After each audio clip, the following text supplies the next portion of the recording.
And we are back with another session of the Scale of Fate with our secondary party, or the Chaos Crew, as I've referred to them these last few months.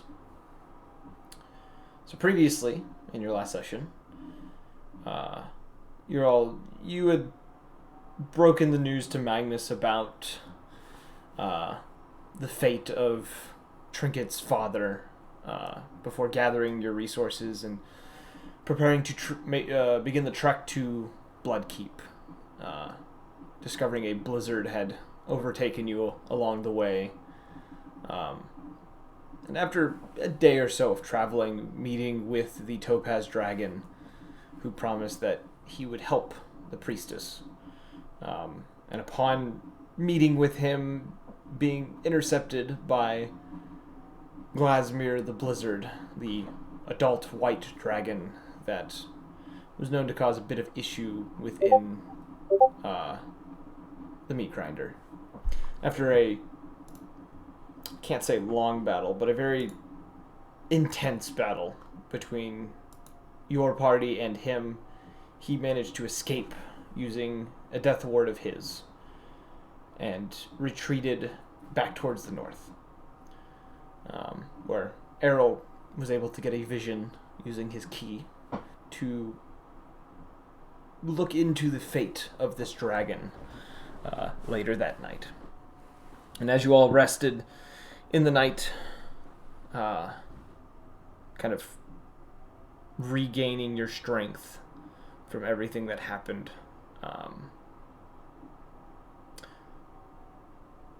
who would have been the last to keep watch?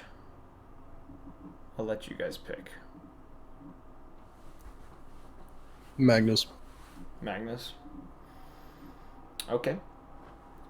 Well, Magnus, when you would have been starting your final watch for the night, one, you would have noticed that Errol is nowhere to be found.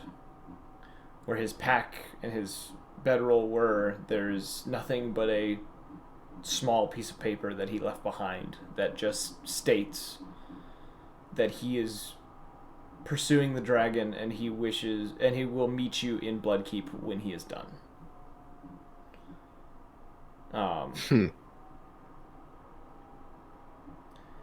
And another thing you would notice as well is Talia is awake. She seems to be on her feet.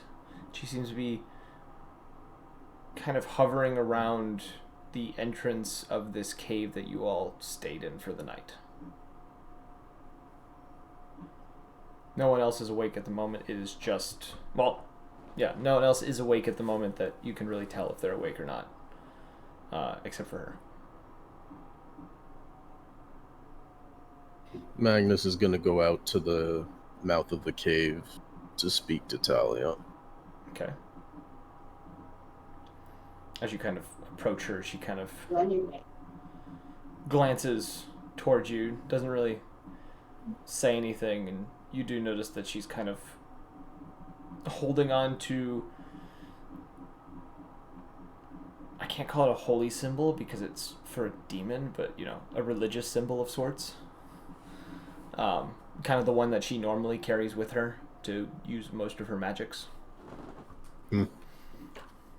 Magnus is just going to kind of look at her, we're going to take you to the Bloodkeep. There's nothing left at Giant's Bane, and cats, they can look after you.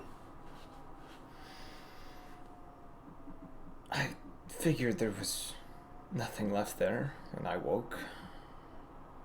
What did occur after,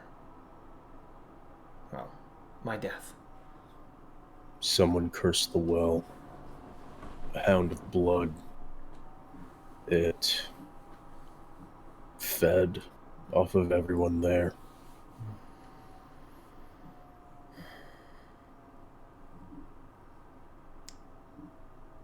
That would make sense, considering I was the first.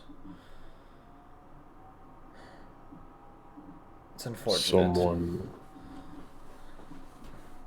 Someone has marred the tree in In Blood Gulch, at the tavern.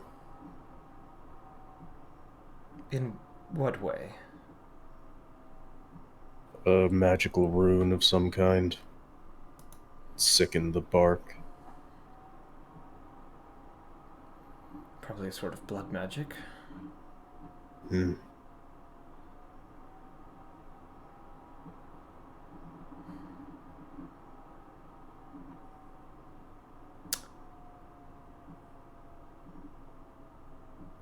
What happened to you? How did you get me back? I paid a price. I prayed to our gods. And now you're here. It looks like you paid a couple of them. I decided to get some of my own errands done as well. I see.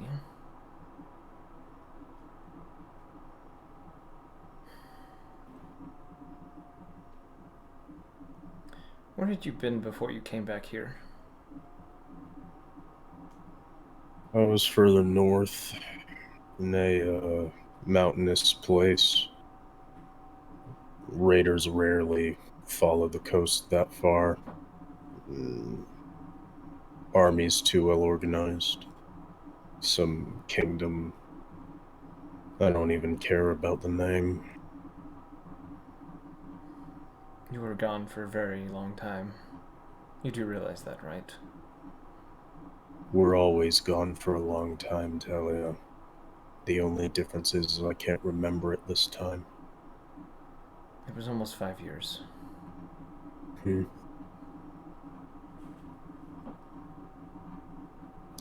That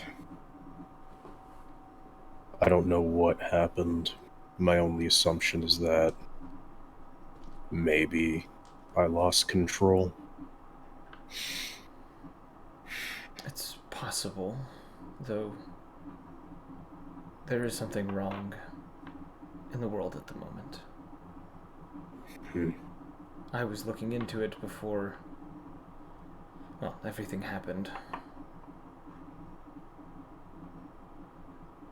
There are forces at work that are beyond anything that we've known.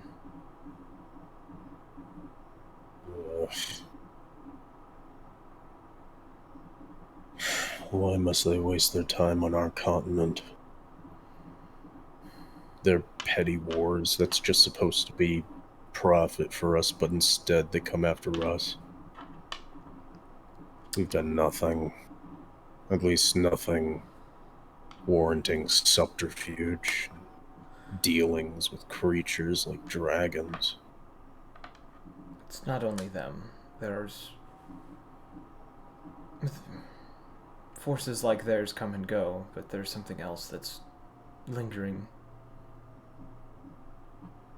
And I felt like I was getting close before that paladin arrived.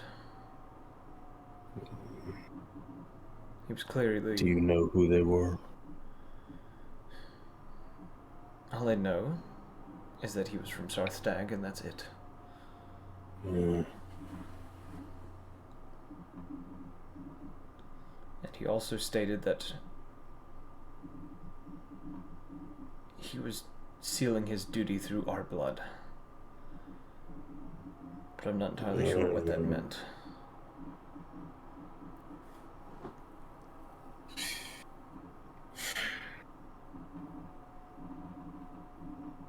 I do not know why one would do that. There's also some mage consuming souls in Frostheim.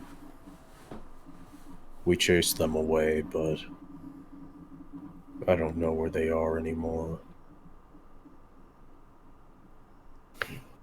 You see, she's kind of a little concerned by this and nods several times, kind of staring out over the dark mountain range before you. You see her for a moment kind of try to move her. Like, you've seen her cast spells before, and you watch her try to simply cast something very elementary, and nothing happens. She kind of sighs again, slowly kind of puts the religious symbol away that she has.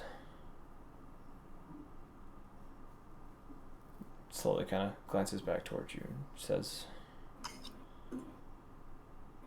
since that dragon that you had help, the topaz one, my strength has returned, but there's something wrong with my connection to the arcane. It feels severed. I don't know what it is. If I was being honest, I don't think I would put much faith in our benefactors anymore. Brunor, at least Brunor does not pretend to help us.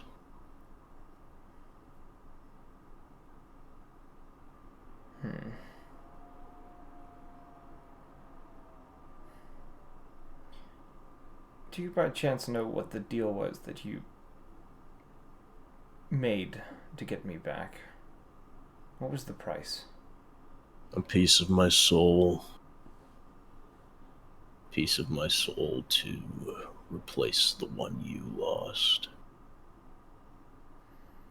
She nods again several times, kind of holding this silence for a moment, and says, "It may explain why I don't have my magic in the way that it's supposed to be. Because I don't think my full soul was returned to me."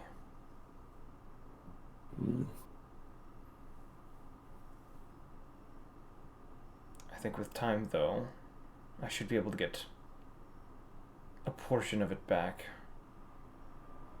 But I don't think my magic will ever be the same.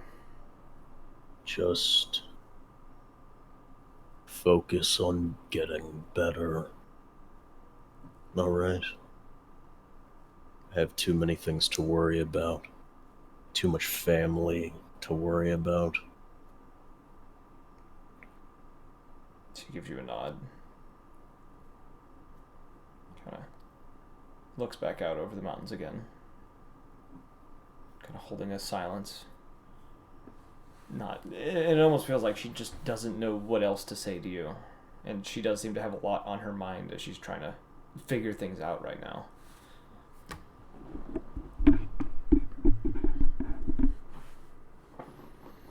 Father's looking for mother. Someone spirited her away. Somehow. I was hoping those rumors weren't true. But I didn't have the time to check myself. Her home has been marred.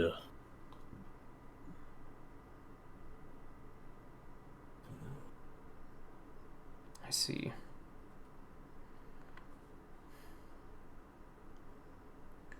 It's a curious thing, the fate of this family.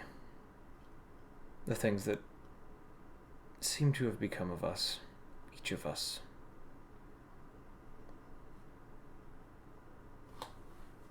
It's almost comical to think about.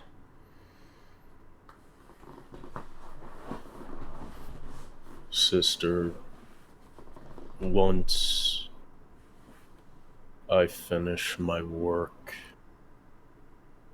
I will not be returning to the life of a raider. She kind of looks at you a little confused and surprised.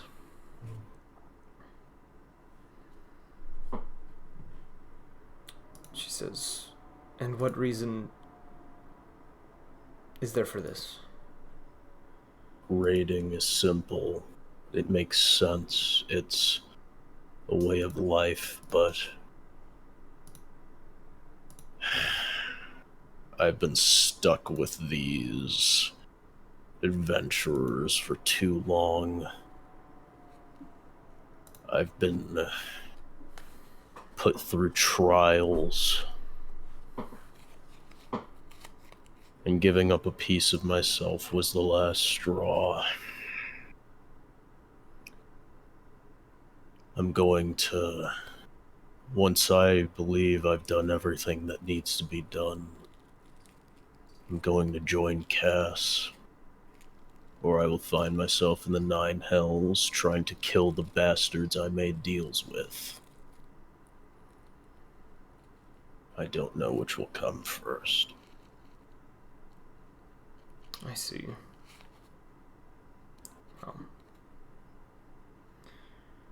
If this is the path you're wishing to take,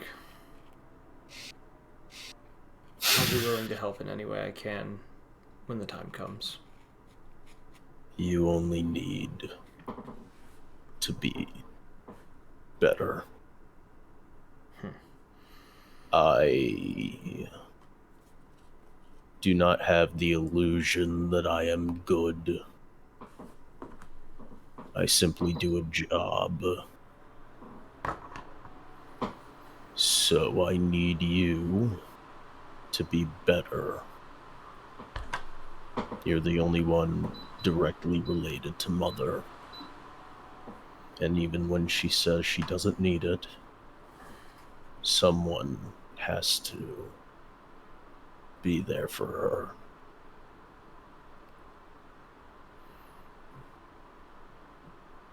All right. Well, once we get to Bloodkeep, it will take time, but I promise you that I will. I have no intention of dying again anytime soon, considering the cost of my life was a heavy one. We all make mistakes, child.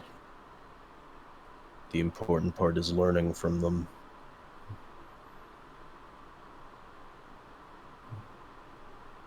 That is true.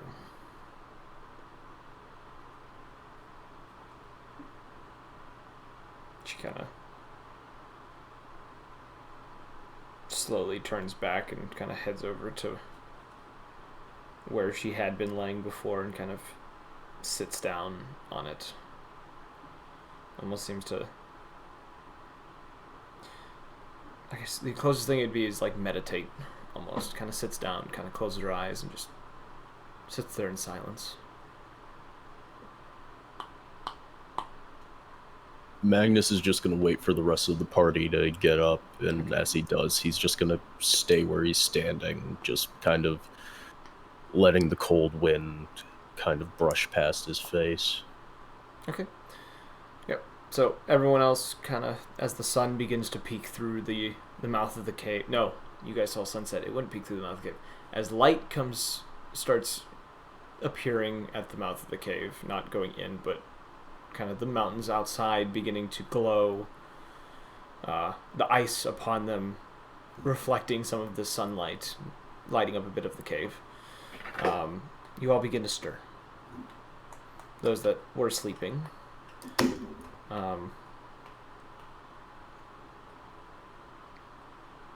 The rest of you, as you kind of look about, you also do notice that Errol is missing.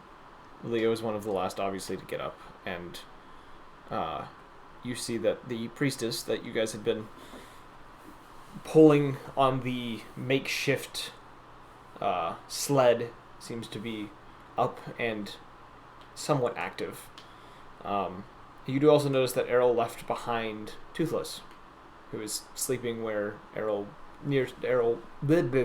sleeping near where Errol was, kind of unbothered by his absence. So, as you guys wake up, is there anything you wish to do on this fine morning? So I'll do that. I want to see Errol. I'm going to sleep for my eyes. You would notice that where he was there, I think Magnus, would you have taken the piece of paper, or would you just put it back once? I would have read left it back where it is. So you would see the piece of paper where Errol's stuff was, kind of laying there, and when you go to investigate it, the same thing that Magnus read of Errol saying he wanted to pursue the dragon, and he'll meet you in Bloodkeep when he's done.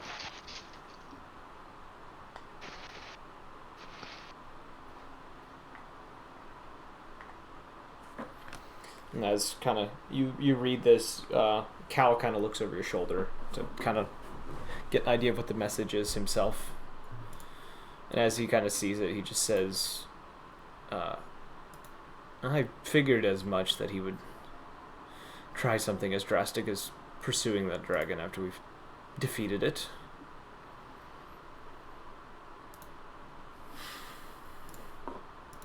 He was originally wanting to go after it himself, though I am glad that we were all together for that fight.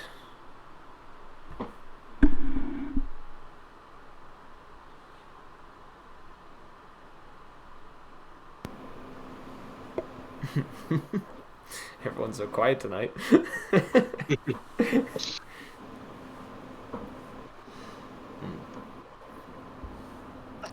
He kind of, after he kind of says this, if you don't say anything back, he kind of turns to go speak with the priestess, who he kind of like kneels down next to, and kind of they speak between each other quietly for a moment as he's just like checking to see how she's doing. Trinket slowly getting up herself, kind of rubbing the sleep from her eyes. Though she does seem to be in a much better mood than she was the last few days, as her mood seems to be improving.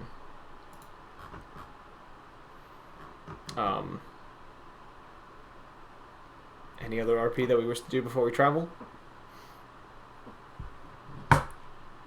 Speak now or forever hold your peace. I think Journey's ready to kind of keep on going, get out of this cave, and then. Okay. Cal kind of goes over to Toothless and kind of, with a little bit of issue, kind of gets him to kind of obey what Cal wishes him to do and kind of gets him up. Toothless by any means doesn't seem to be hostile in any means, but he is definitely being headstrong, considering Errol's usually the one he listens to. But after a few minutes of attempting to work with this beast, it does finally start like cooperating with him, which he hitches the sled to once more. And the priestess, after a bit of reluctant conversation between her and Cal, does finally manage to, or finally kind of give in to whatever he's telling her, and kind of sits upon this sled as he feels that she should not be walking yet, considering she just recovered. So I'm not gonna make you guys, well, no, scratch that. Someone roll a perception check for the first day of travel. Looking at my notes. Yeah. Need to drag this on a little bit. It's gonna be like a mod 20. Okay. So, your first day of travel, you do see that as you guys kind of move along, clear skies, not a cloud in sight, you do see the amount of snow that has dropped on a lot of places. It was probably a good 3 or 4 feet in some spots, depending on the area. And as you guys are traveling and moving along, you do also notice that most of the wildlife that would normally be around here, or at least Magnus would be able to kind of tell this, most of the wildlife that you normally would see seems to probably be in hiding, or has left the area due to the blizzard that had come through. So you do find that this first day of travel is very calm, and there's nothing that really impedes your progress other than the thick patches of snow that you have to trek through from time to time. But other than that, Quiet is disquieting. Your first day is without any issue.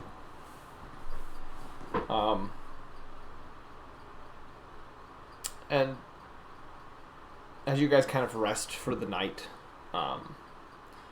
going through your normal shifts as you normally do, you do find that the nights are just as peaceful. The nights do not fill with that much. The only sound you really catch at night, as of now, seems to just be the wind blowing through the mountains. I guess I'll take watch. Because I have an idea for RP. Okay. Because I want to do my find familiar spell. Since it's rather quiet tonight. Okay.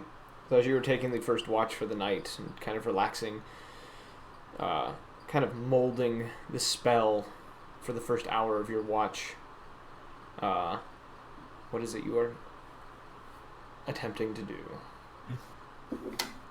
I guess I should do my perception spell. My perception cast. Just Sure. not it's a 12, so obviously not paying too much attention because of You're the more focused on the peaceful spell. So I'm going to attempt to summon a familiar kind of in the shape of a stoat, so a weasel. Okay. Kind of like I believe Cal has. Mm-hmm. Just So kind of like a Snow White one. you begin to kind of craft this spell and trying to produce a link between you and some creature that is of another plane. And as you kind of about like the end of this hour, when the spell finally is completed and you feel within your hands the place that you're holding this kind of warm, soft fur. And as you kind of look, you now have kind of the stoat familiar before you, and kind of giving it like a look over and kind of like taking in its appearance. There is a few things about it that seem a bit fey, as you kind of get a hint off of it that in the moonlight, like this night, as you guys are like relaxing and like resting, the fur of this stoat almost seems to shimmer a little bit in the moonlight, and there's a very, very dull scent of honey that seems to come off of it. Give it a little scritch behind the ear and kind of continue my watch. Can I re-roll my perception check using the stoat stats? Sure. Yeah. Okay.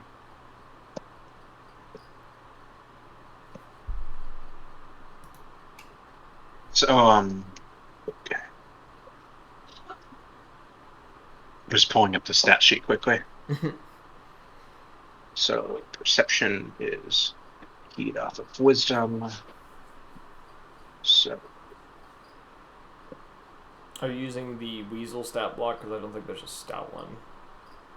there is There is a yeah, I stout used one? the weasel. Okay. No, there's I just used weasel. Yeah. So That's the one I would have had roll you with use. I just wanted to make advantage. sure. Okay. On perception. And they have a +1. So that would be 9 normally, but roll with advantage. I'm still kind of like feeling out the whole thing. Like the whole kind of like psychic connection you have with my familiar and you have with your familiar. So no such luck right now. But I am happy to have a companion out here in the cold. Mm-hmm. You find yourself. It's kind of odd interacting with this creature, as you almost seem to understand it without it making a sound or doing anything. You almost seem to get a general idea of how it feels. These very simplistic emotions coming from it that seem to get pushed to you telepathically. And as you kind of like mess around with the different things that you are able to do, you kind of get an understanding of you are able to see through the stoat's eyes if you want to, but at the cost of making yourself go blind and deaf, so you are able to use its senses instead. Yeah. And during this kind of 4-hour period, or 3 hours of your watch, you get comfortable with your new familiar and kind of an understanding. As your watch ends, is there anyone else that wants to do an RP thing for this night? And if not, we're not gonna do anything specific. Any of you wish to do anything this night?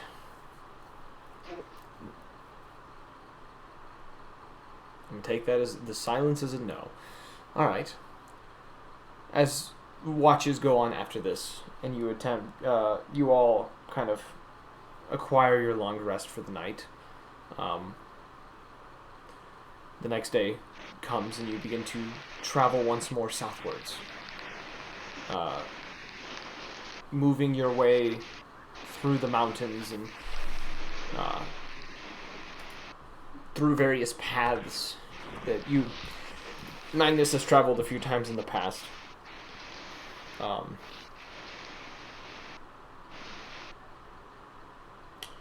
And you continue this route for about 2-ish so days. Nothing occurs during this time. With the defeat of this dragon seems to have made your journey a lot simpler and a lot easier to navigate through. And about the end of the 3rd day, you guys arrive kind of cresting this mountain. You arrive on the outskirts of the settlement of Bloodkeep, which one could not call this a town, one could not call this a city. It's more, the best way to describe it, it almost seems it's constructed very similar to a military settlement of sorts. Very structured, has a lot of very particular buildings in certain spots, and on the outer rim of this kind of settlement, you see different types of training fields and practice fields and other things filled with, some have obstacle courses and various fitness things. There are some that look to be battle fields for sparring and battling between each other. Some have looked to have been used for practicing hunting or other things. Just various different training grounds around this place. And you can see as you look down, there are all kinds of individuals within these fields as you guys are kind of making your way down this mountain.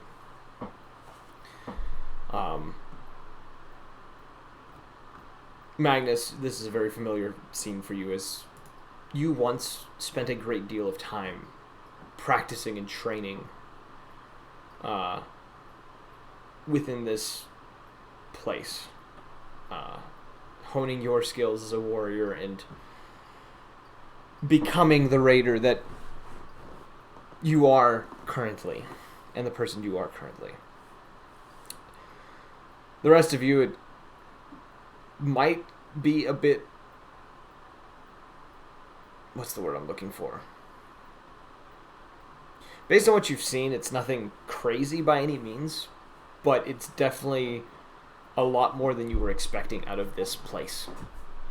And as you guys kind of make it to the edges of these training grounds and begin to make your way through towards the town itself,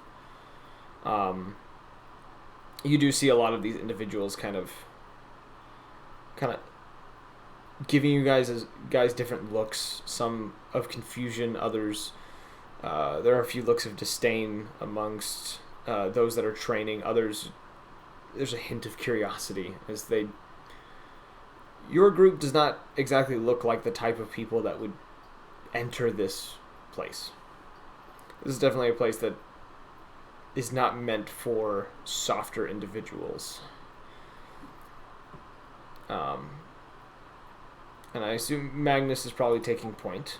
Magnus, where are you trying to lead everyone? Yeah, I'm leading them directly to Fada.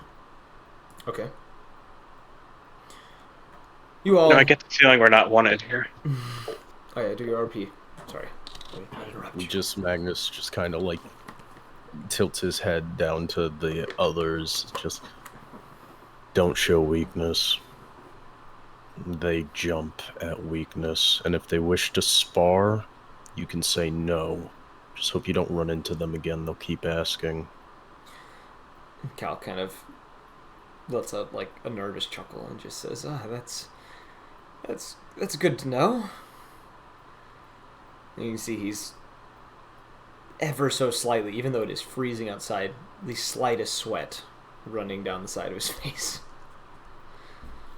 As he does seem a bit nervous in this place after everything you have all been through. But you all keep moving through. Most of them keep their distance.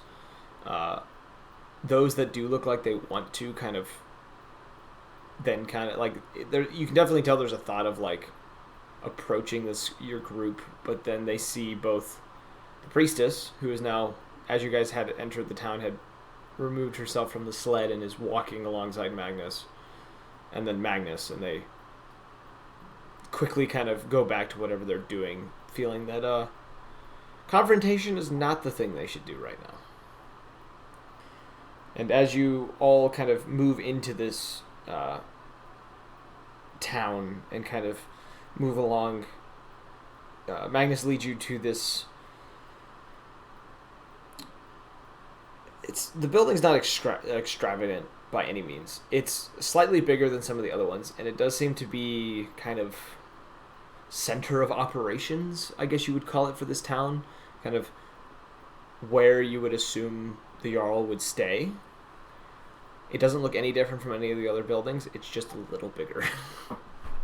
And upon entering, you enter this kind of first kind of large chamber with a few hallways within it. And Magnus kind of leading you through one of these halls to a back chamber, pushing through the large double doors that are at the end of it. You all see, as you enter, this very tall I'm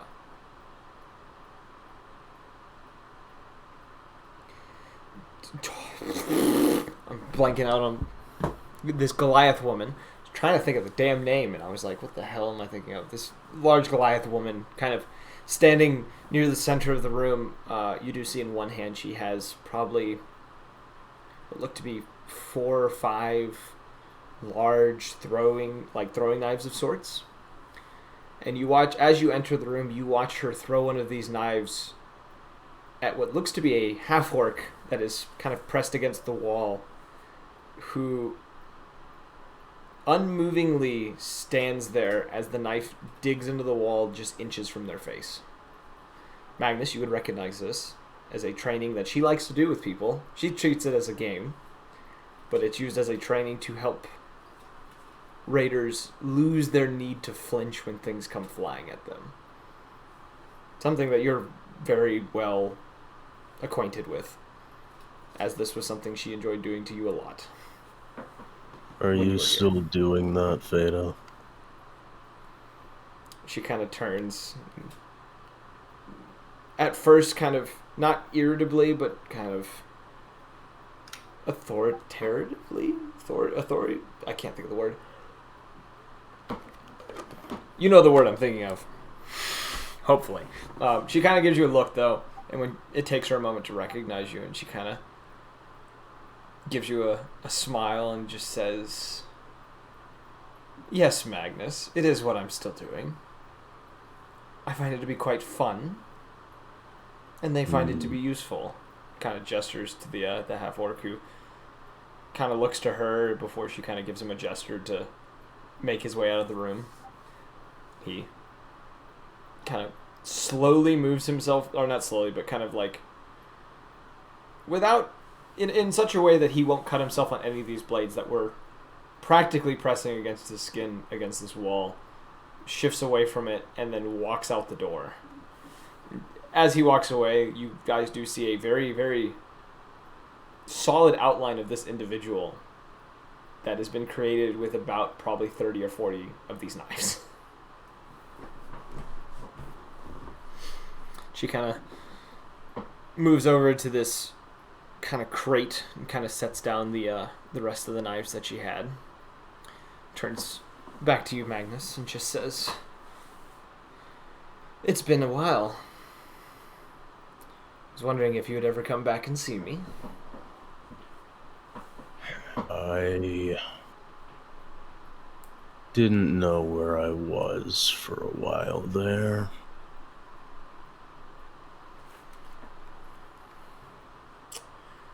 That is unfortunate. Hmm. Though you do look like you've... Well, you probably have quite the stories to tell. Oh, yes. But I came here with news. Where's your little spy? The one that runs around. She's currently out right now, looking into something about odd draconic magics that have been popping up on this little Up north? slice of paradise of ours. Around north, yes. I have news of that as well. Well, maybe That's we why can cut her little endeavor short. That's why I wanted to talk to her.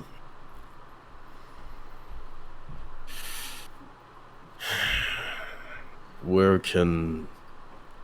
Well, first of all, I'm bringing Talia here to stay. They were injured very recently.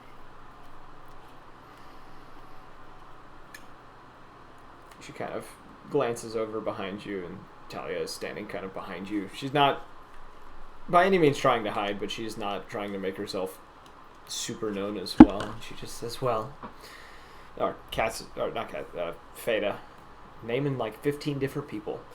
Feda kind of just says, "Well, the priestess is always welcome here." Hmm.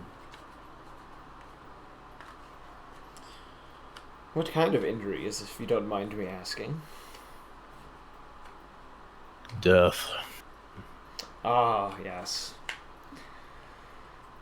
The most honorable of injuries if you can survive it. Yes.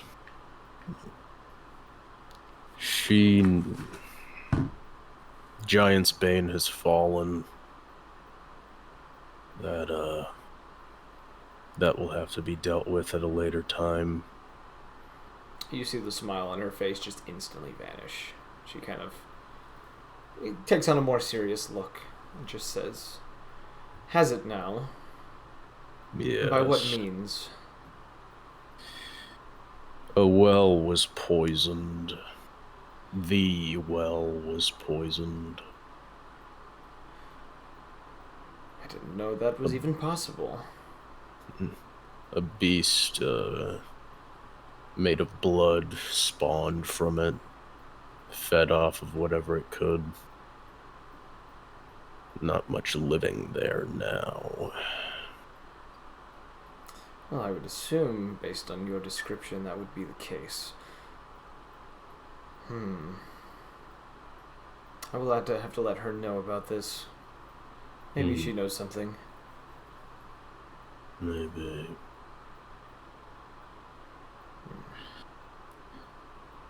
And she kind of glances over around the others and just says, "And who are these others that are with you? You're not usually one to bring around companions." They're adventurers. Met them up north. I didn't have a raiding party, and they proved themselves capable. I see. Must be quite the group if they've impressed you, of all people. They're able to get the job done. And she kind of the smile kind of comes back, and as she's kind of smiling, Cal kind of steps forward a little bit, kind of appearing by your side, and you do see in his hand he is holding one of his tarot cards. And the card that you kind of see within his hand is he's kind of looking between the card and then looking up at the Jarl. Let me find the description.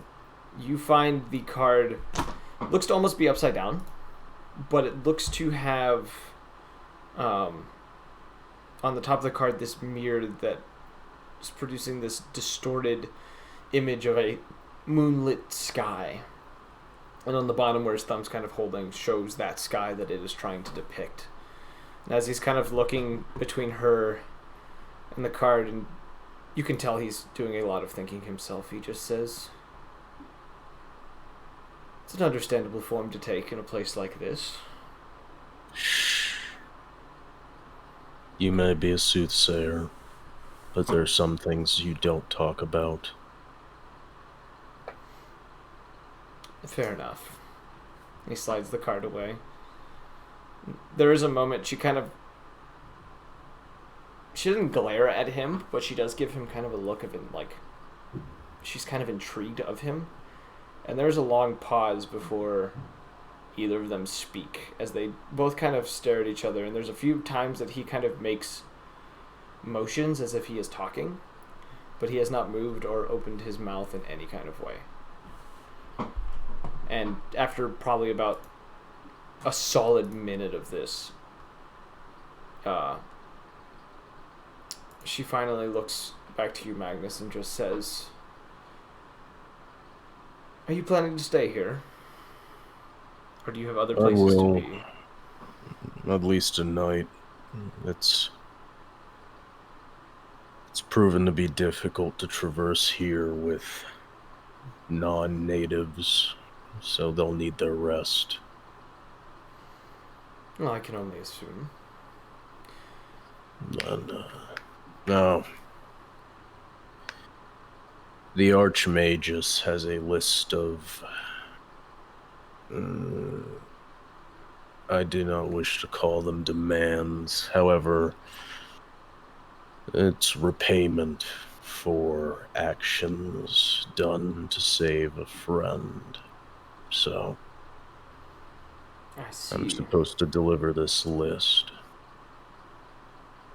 She kind of comes over to you and takes the list from you, kind of looks it over, and you hear her kind of mutter under her breath a little bit and roll her eyes a slight bit at some of the demands on it, and just says, "If she demands of it, it will be done, as it always has been. Plus, I don't like being on her bad side. Never ends well." No. Mother's off the continent. That's what I hear. Have you also heard that Father's on a warpath, then? What I heard was he was after her, but didn't exactly have a solid lead on where she was going. I pity whoever find themselves in front of him now, especially with how long they've been gone. He's probably getting angry. I have no doubt that whatever he comes across is no more than a pool of blood when he is done. Poor bastards.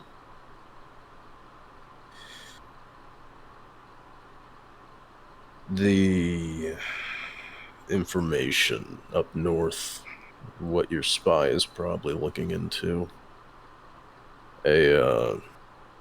Some mage of some kind. They were consuming souls in Frostheim. Really? Yes. Do you have a description of this individual? The unholy mix of a lizard and a tabaxi. An ugly fucking thing. have to let the spy know. Might make it a little easier for her to find what she's looking for. Hmm.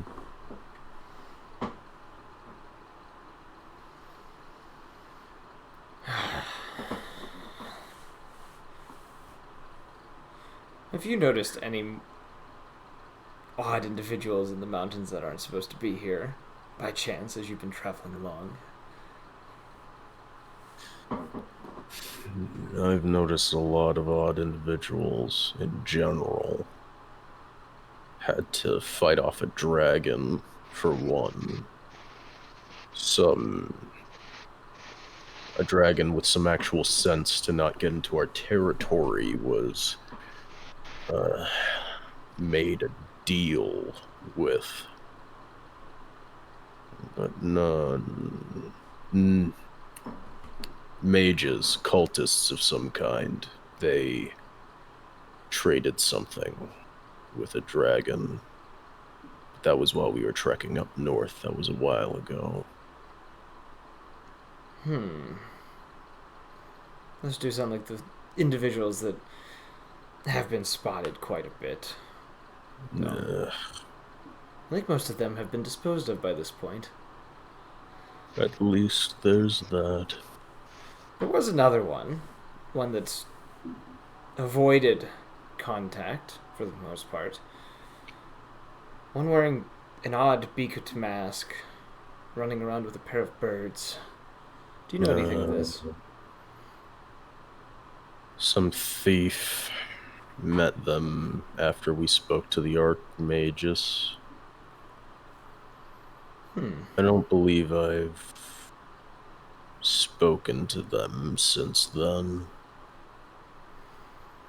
Odd one. They haven't killed any of our people. I don't believe there'll be much of a problem. I think they've snatched up a few scrolls and books here and there, but I don't think they've killed any of us. They're quite the crafty one, though, based on the tales I've heard. It seems like it.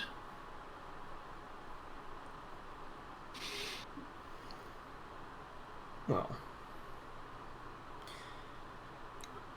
if you're wishing to have a place to rest, you know where the quarters are within this building. Yes.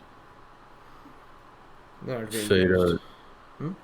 I need you to send word to Blood Gulch.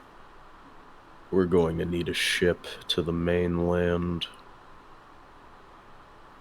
Alright. That can be easily done. Good. These travelers have a destination, and it seems like I'm still stuck promising them that. Well, it is good to keep to one's promises.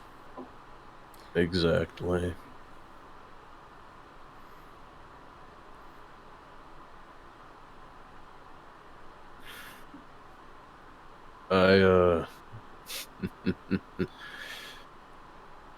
We were traveling with someone else, a tiny thing, bird.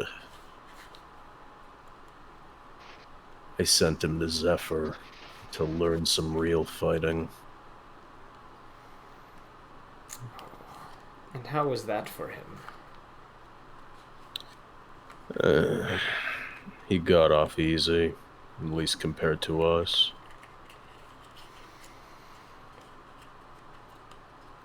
I didn't think he would be the kind to soften up for someone else. I think it was just a problem of time, as well as a dragon hunt. He does prioritize things of that nature, doesn't he? Yeah. It was good to see the old man. Haven't talked to him in a while. Still an idiot. It's good to see he's still pursuing great beasts. Yeah. Feda, I think I'm going to find myself in the face of a war soon. I mean, if I go to the mainland and with what they're doing, I'm not going to refuse some combat. I would never expect you to do anything less. I don't know when I'll see you next time, Phaedon. And, well, even if I succeed, Talia can tell you why we may not see each other again, but I'm not trying to disappear without any goodbyes. I just needed to set expectations.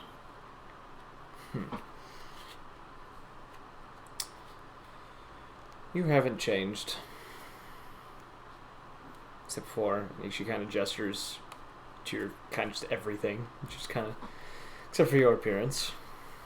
I'm a saint now, Phaedo. The demons have touched my soul. It does look to be that way. I'm sure there's plenty out there who saw you coming in that envy you. Yes. It's not as illustrious as one thinks, but it'll get the job done.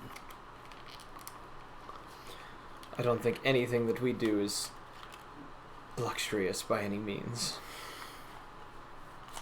No, it doesn't need to be. That's why we do it.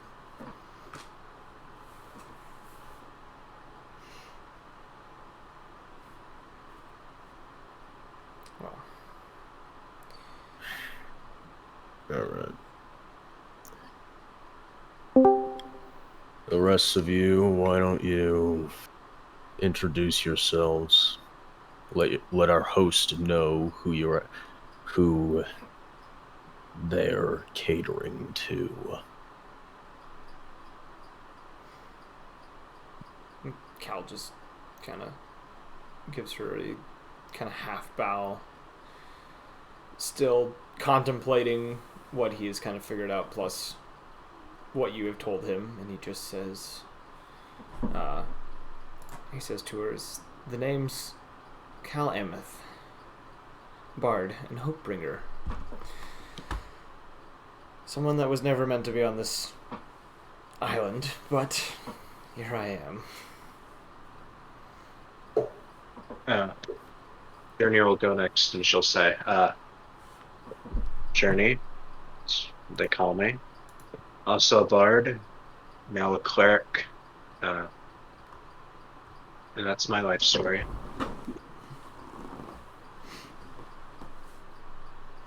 Trinket kind of peeking out from behind, not peeking out from, but like kind of stepping out from behind you, Journey, just says, Trinket.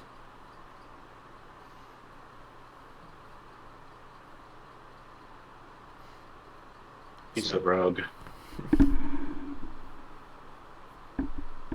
As you kind of say that, Fana kind of nods and says, it would appear to be that way. Leo, do you need a recap on what's happening specifically? Yeah, I just got here. Yeah, I just know. absolutely failed my test. Oh no! That sucks. I had faith in you, sir. I forgot to do how to do the most basic of things. Oh god, that's the worst. And then also, he asked us to do stuff on the test that he has never once had us do in homework or anything else, so that's fire. Welcome to college. Meanwhile, the other test I had on Tuesday, like, almost word for word, everything he said that was going to be on the test, like, specific questions were on the test, so that shit was fire. Well, at least you passed. You probably passed one of them. Yeah, I think I got an A on that one. We're having really introductions between an individual by the name of Feda in Bloodkeep and all of you. The rest of the conversation is not super important for you to know. Where's Evan? He is. Also, Errol seems to have run away. Fire.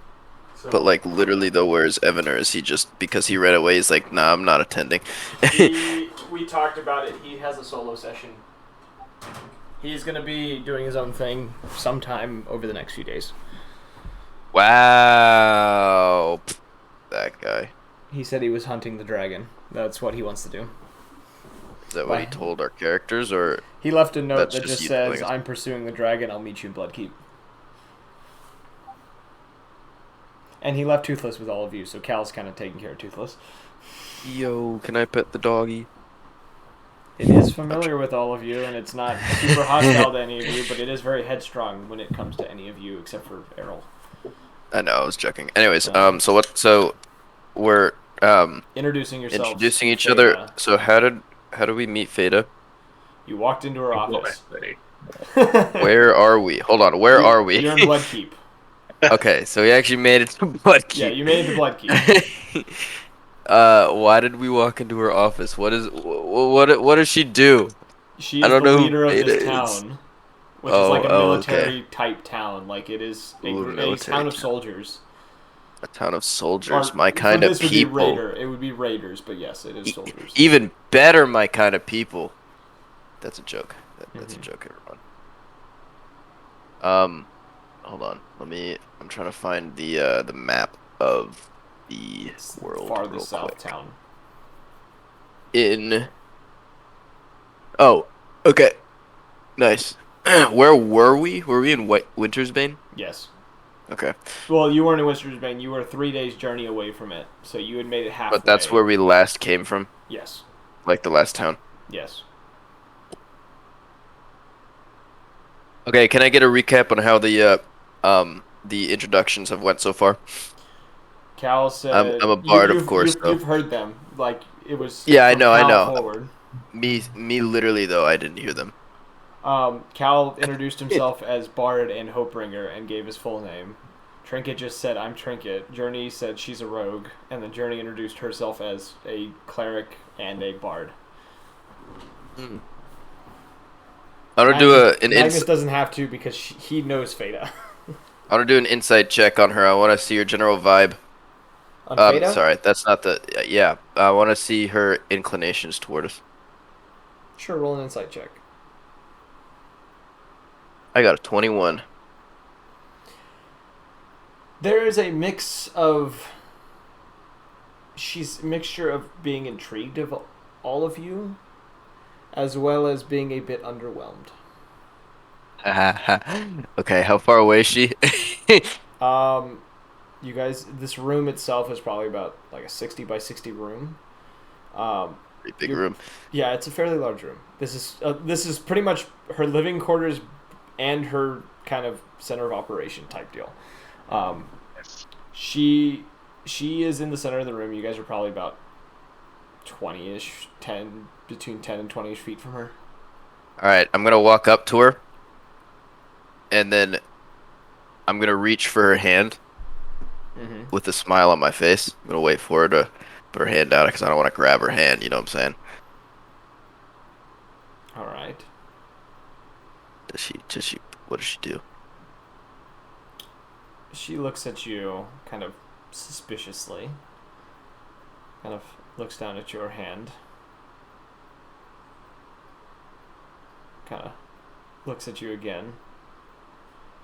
You see her kind of bring her hand up towards yours. I'm gonna take her hand, not like grab it or whatever, but like rest in mind, kiss it, bow, and then say I'm Leobardo. I took her for a complete loop. Yeah, I'm gonna kiss it as I'm bowing with my other hand like out to the side, like a little, God, that kind of bow. Yes, I know 100. Yeah, I can picture okay. what you are doing 100% because it has been done in movies with rich, preppy Englishmen. Are you saying it doesn't fit my character? Oh no, it 100% fits your character. Your character is a preppy, rich Englishman personality type. He's gonna say, I'm Leobardo DiCaprio II, a bard. Nice to make your acquaintance. He's not a bard. Hold on. Hold on. As he's saying that, sorry, she. Hold on, give me a second. I need to go refresh myself my spells real quick.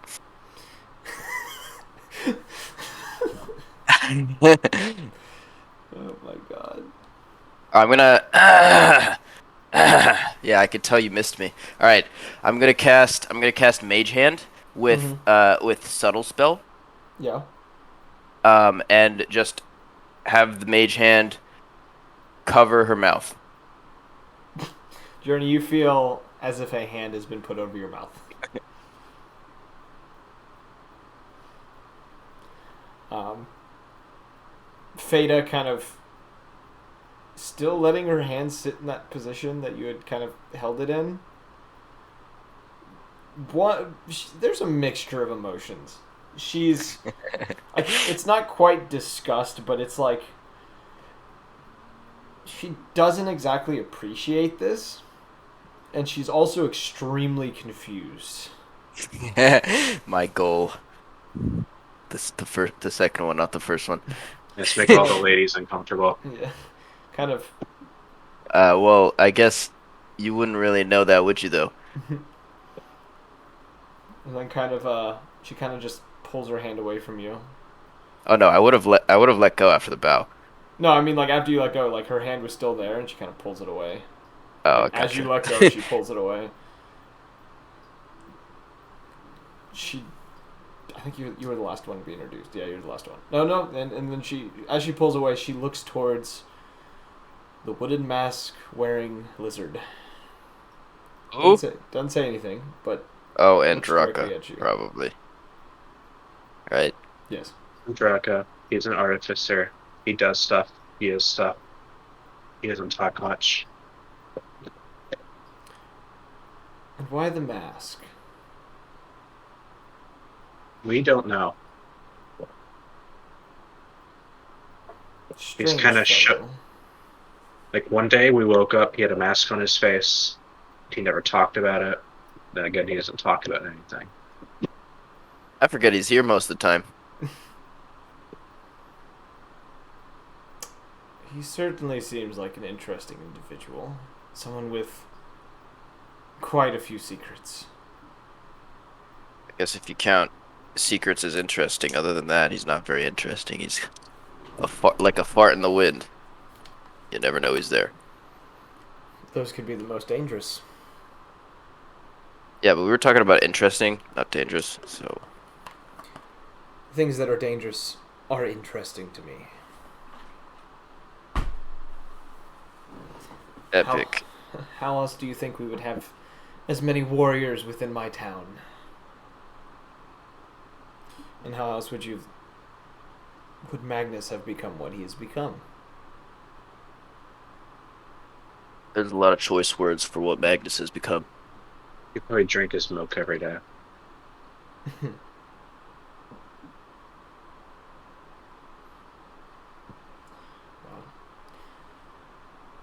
I'm gonna be honest. Hmm?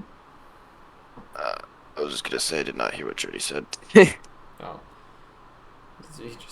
She just says,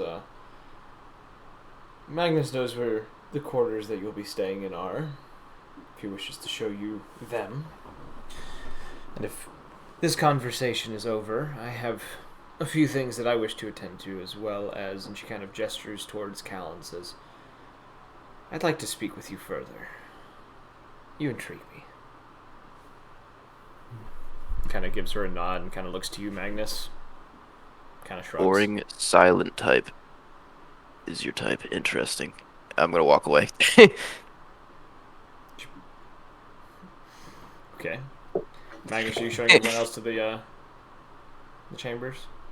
Yeah, Magnus will take them to the spot. So you all head out, Cal getting left behind. As you guys Magnus leads you down one of the other corridors that connect to this large main room of this building.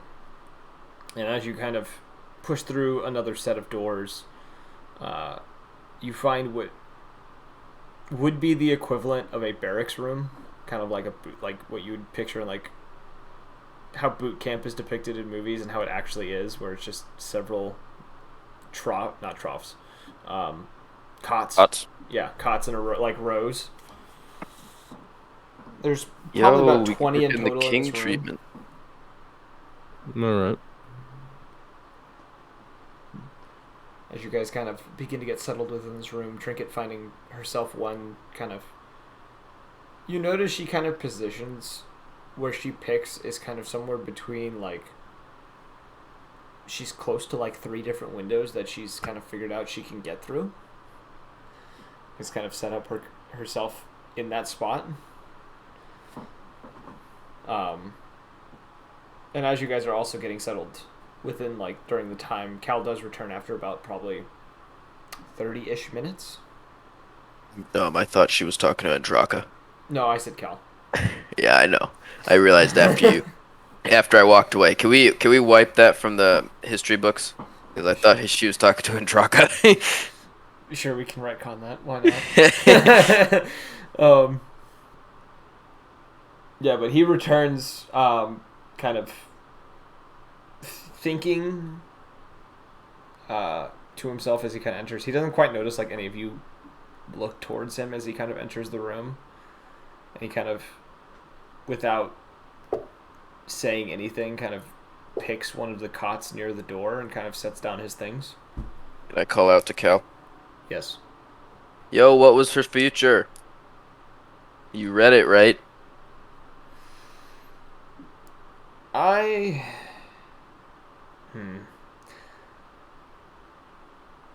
would prefer not to say. I knew it. You did read her future. Was it something fun? This was interesting. I will say it isn't anything bad by any means. Bad for who? Well, for her, clearly. The futures generally tell of your fate. Oh, I thought you meant bad for you. No, I know my future, and I know the way that I'm supposed to be ended. Well, that can be awfully boring, can it? I would assume. It's not when it's very broad, and it could be anyone that's the one who kills me. Oh, fair enough. Good man. I like it. I simply know the means of my death. I don't know who does it. Or Well, where what's the it'll means happen. of your death? I'm... Disembowelment is what I was told. Oh, okay. Well, It's I not don't have going the to be stomach for pleasant. that. So, that's not me. He gives you a look, kind of, and you've gotten this look from him before, as if to ask you, was that a pun?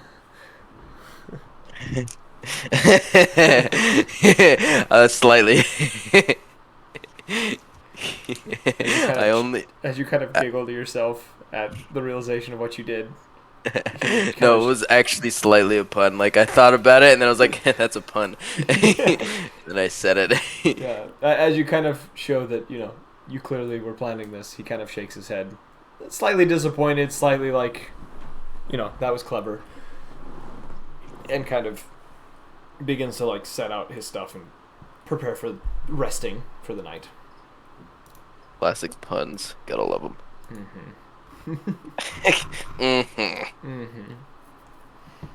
After he kind of gets settled, I don't know what the rest of you are doing, but as he gets settled, he just kind of, you see him just starting to toss a coin. That coin, the one that he did the little coin toss competition with you when you all first met him. Including me? Yeah, the one he used, like, he was using it against you to get money from you. When you were winning bets against him, and then all of a sudden he quadrupled the amount and got everything back. I'm gonna let you in on a little secret here. I'm not taking notes on anything in this campaign. Yeah, I figured out that there are some notes that have been left behind because the other party got mad at me about something recently. So I had notes that they had notes about, or thought they had notes about, and found out that I was wrong.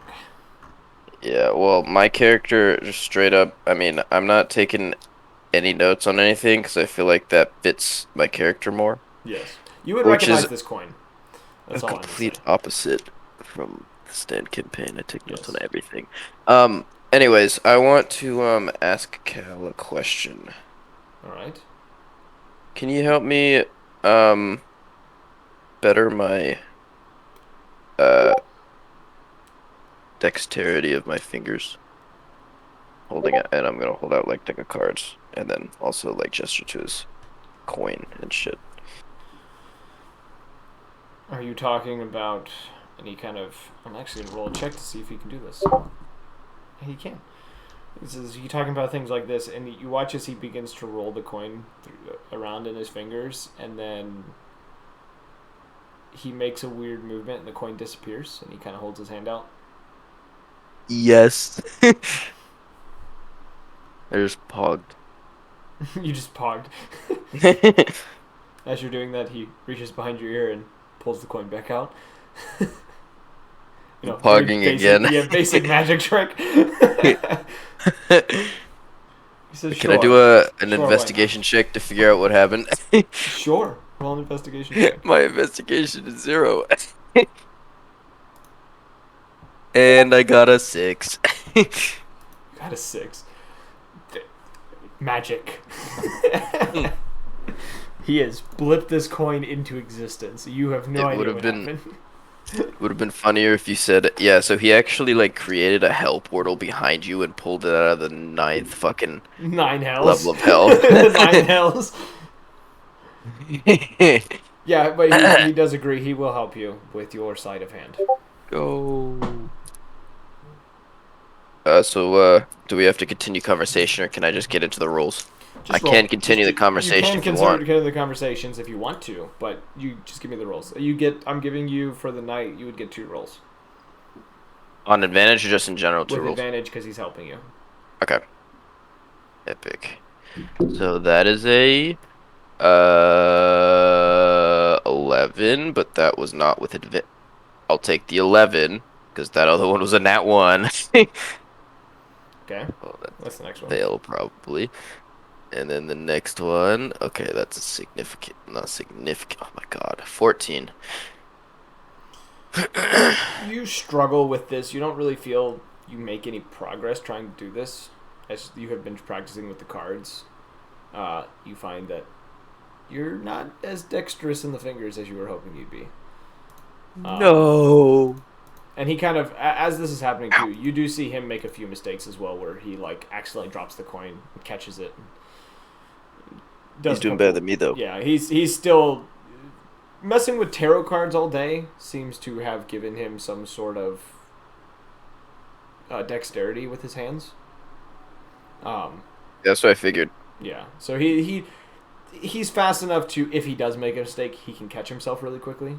You're not in the same boat, but you try your best.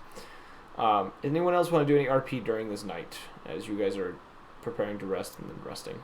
I want to shake his hand once we're done, by the way.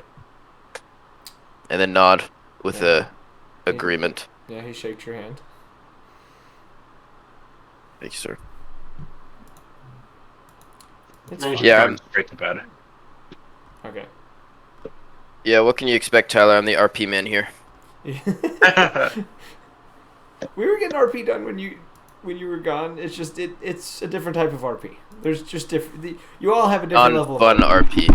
Non-fun RP, I'm sure. It was lore stuff, so you know.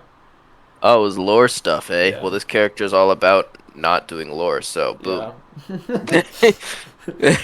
Boring literally, RP. it's both the opposite and this character's both the opposite and similar, so similar to my other character. You're built the same as your other character, but the motives are completely different.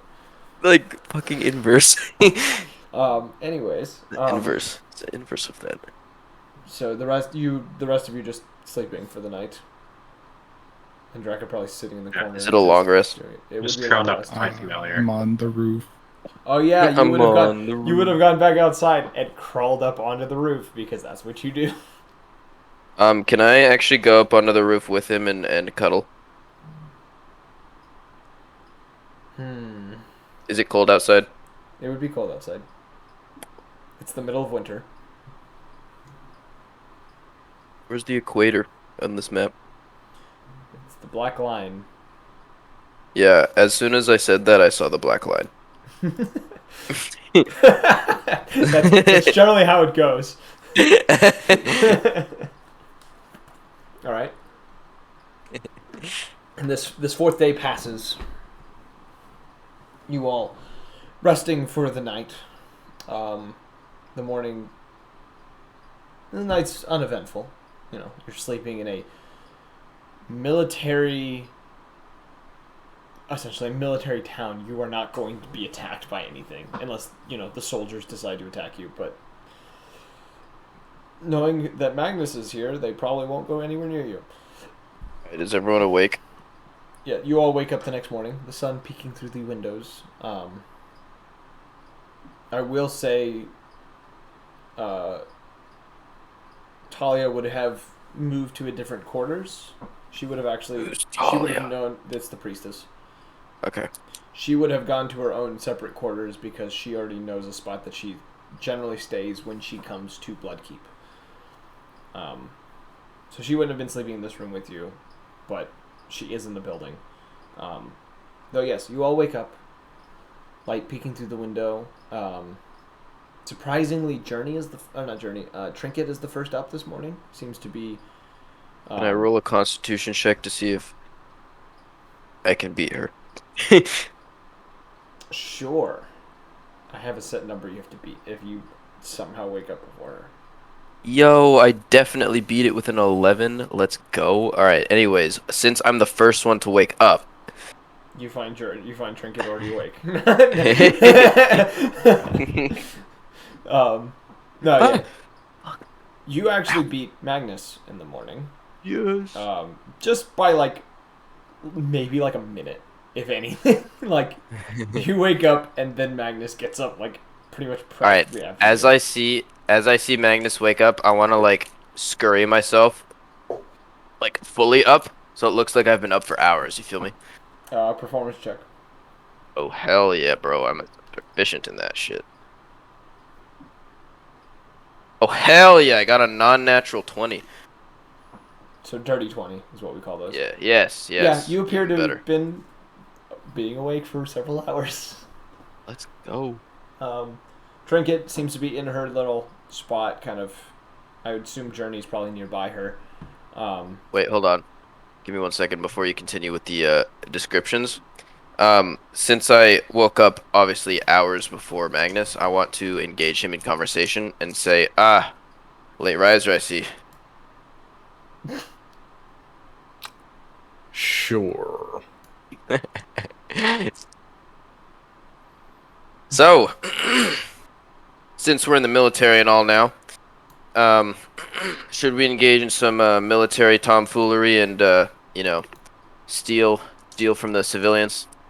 I'm gonna throw a pillow at Leo as I'm trying to stay asleep. But this guy's just shouting and shit in the middle of the... Can I roll some sort of check to see if I catch it?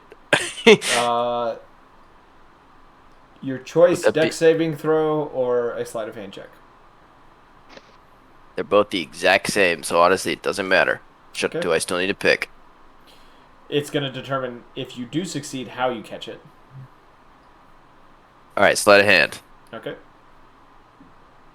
Oh, dirty 20. You catch it it's instead of just kind of reacting to it and dodging and throwing a hand out, it's more of just kind of throwing a hand up and catching it without moving. That's what I was hoping. Yeah, which would be more of a surprise that you did it than anyone else doing it. That's what I was hoping for. Let's go. I'm just not even gonna pay any mind. Yeah, just What? doesn't even turn around, catches the pillow, kind of tucks it under his arm, and kind of continues the conversation. Now you're down one pillow. This is player talking, not character. She would have collected probably half the pillows in this room. My eyes are dead focused on Dread though this whole time, waiting for a response.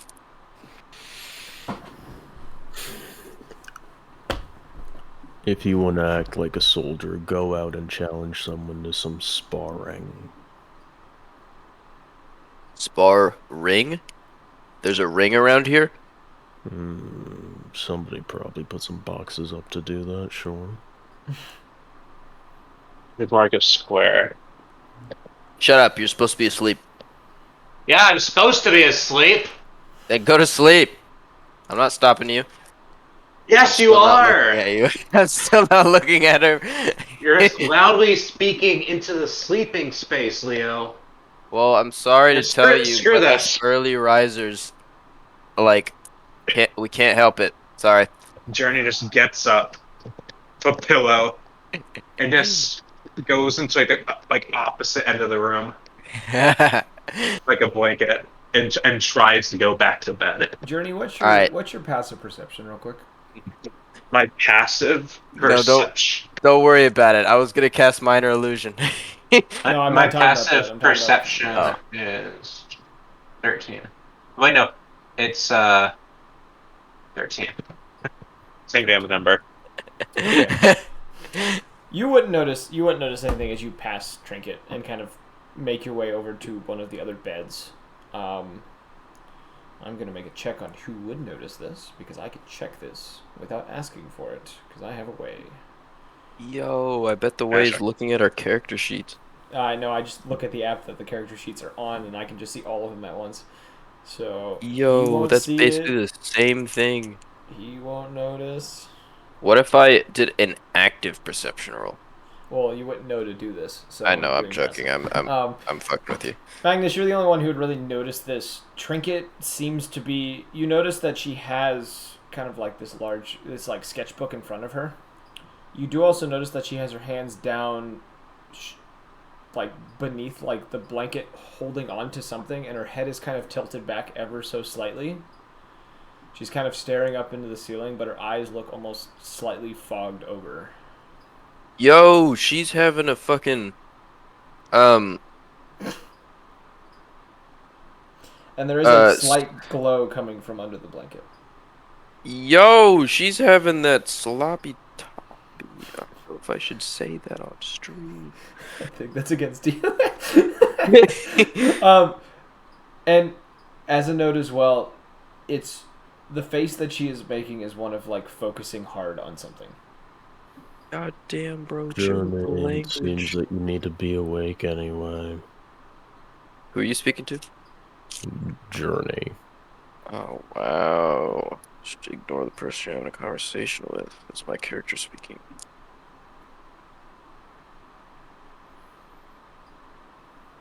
Journey, do you respond to this?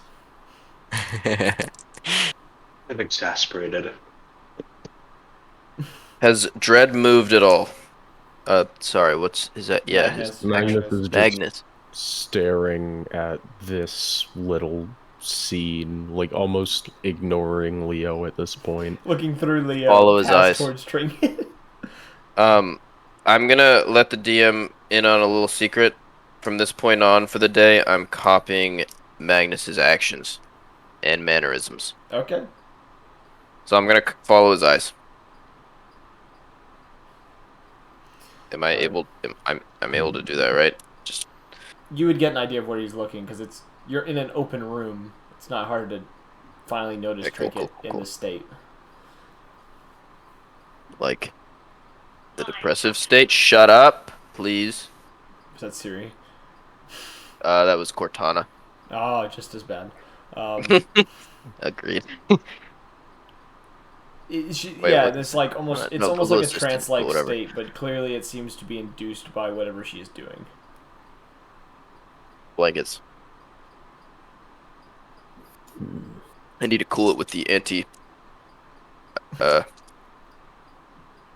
She has put Continue? herself into this state. You can tell that she probably looks to be casting something. Counterspell. Counterspells for when the casting is beginning, not when it's already Fuck. happening. I actually did not know that. Okay. Good to know, good to know. Dispel magic is for when a spell is active. Well, good for me that I don't have it. That's too bad. But yes, you see. Oh, can I do? Hmm? Never mind. True Seeing is probably not going to help here, so never mind. No. put him in a mental prison though, so we're all good, just in case anything happens. You know what I'm Okay. saying? All right. Is anyone doing anything while this is occurring? I'm gonna. I'm Sorry. watching them because I don't know what's happening, but I probably can't really get in the way of whatever this is. I think Yeah, I'm Jerry gonna. would notice like everyone's staring at Trinket, and then kind of take notice and just kind of like sit back on the bed, kind of watching her. Just kind of like fuck it. I'm Um. awake now, So so I'm just gonna. if nobody's How, moving on this, wait, I'm moving. okay. How much room is on Dred's bed? Magnus would already be I mean, off it, Magnus. Yeah, so he would have there's already gotten no. up, and it would be So on the he's table. standing up. Yeah. Okay, so I'm gonna keep eye contact on Trinket, and just stand directly next to Dread, like walking over to him. Like if Trinity's behind him, then he's looking at Trinity while backing up towards Dread, whatever the Magnus, whatever the hell, just standing like almost shoulder to shoulder, but shoulders aren't touching. You know what I'm saying? Because you don't want to burn. Yes.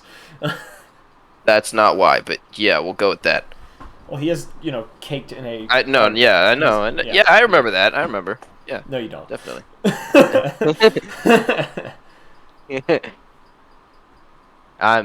If his like I'm gonna copy his mannerisms too. Like if his arms are crossed, I'm gonna do that. If it's in his pockets, if he has pockets, I'm gonna do Oh that. my It's god. like whatever. Full You know what I'm on saying? mimicry. All right, I understand. Yeah.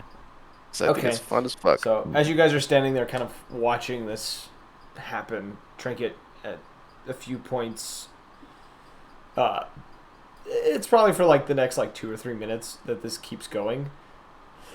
And near the end of it, you do see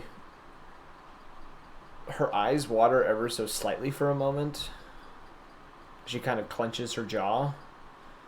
And moments before this ends, you see one of her hands kind of come up and she kind of wipes her eyes. And then she lets out a sigh, kind of letting her head hang down for a moment. Just kind of staring down at her, at the blanket or whatever. Miss Sleep, I get that. She kind of, I mean, she What's jumps up? slightly when you say that. You see the fur on like the back of her neck kind of stand up on end. Did you hear that second part of my statement? Just, what's up? Yeah, she kind of freezes up though. She like jumps and like freezes up, like any cat would, if you surprised it. I still get surprised. Liar. Get startled. That's the same thing. You okay, Trinket? Yes, I'm fine. What were you doing? I was practicing some magic. How'd that go? Well, she's like hasn't like lifted her eyes at all. She's still staring at the blanket, like semi unmoved. You do see her hand starting to shift about again, trying to like move some things certain ways under the cover. That sure is an interesting blanket, isn't it? Sure, housekeeping will prepare the cleanup. She doesn't respond. She just keeps kind of like, you can see that she's tensing up like more and more over time. And you can definitely tell that she didn't plan for any of you to wake up to this. Alright, as soon as I say that as well, a few seconds later, I'm gonna dart my eyes towards Dread without turning my head, and then speak again, and say, "What kind of spell is it? Resurrecting the dead?" Unless you shut up now, I will throw you out the window. We're on the first floor. I'm sure I'll be fine. Magnus grabs Leonardo by the collar and Magnus is going to attempt to grab Leonardo by the collar and throw him out a window. Grapple check. Journey doesn't even You bother. can do athletics or Staff- acrobatics to avoid this, Leo. Can There's I no threats, only can I- promises. concatenate that with an invisibility spell? If you cast it, you get advantage on your check. He's just going to roll regularly because he kind of has an idea of where you are. Let's go. Invisibility. Invisible. Does it change on? Nope. Higher levels is. You're gonna have to more beat a people, though. 26. Well, then I'm just gonna not roll because that's impossible. Oh wait, no, it's not. No, it's not impossible. It's not. It's not impossible. You roll. I need to roll a nat 20 though. You have All right, advantage. hold on. You have 2 chances. All right, we'll see what happens here. All right, we'll see what happens. Hold on. Hold on. There may be something else that can help me out here. Oh my god. Hold on. Hold on. I got a lot of spells here. I don't remember all of them. Well, you can use acrobatics or athletics. That was your choices. I don't know. I'm not going to use athletics, bro. Acrobatics somehow. Somehow I have a proficiency in acrobatics. I don't understand it, but I have that. So, we're going to be using that one. However, hold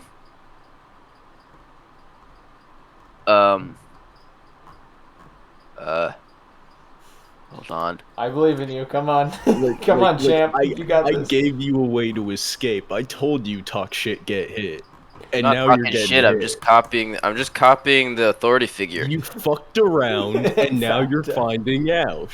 No, yeah. No, I understand. That's how authority figures act. On a scale of 1 to 10, my friend, you're fucked.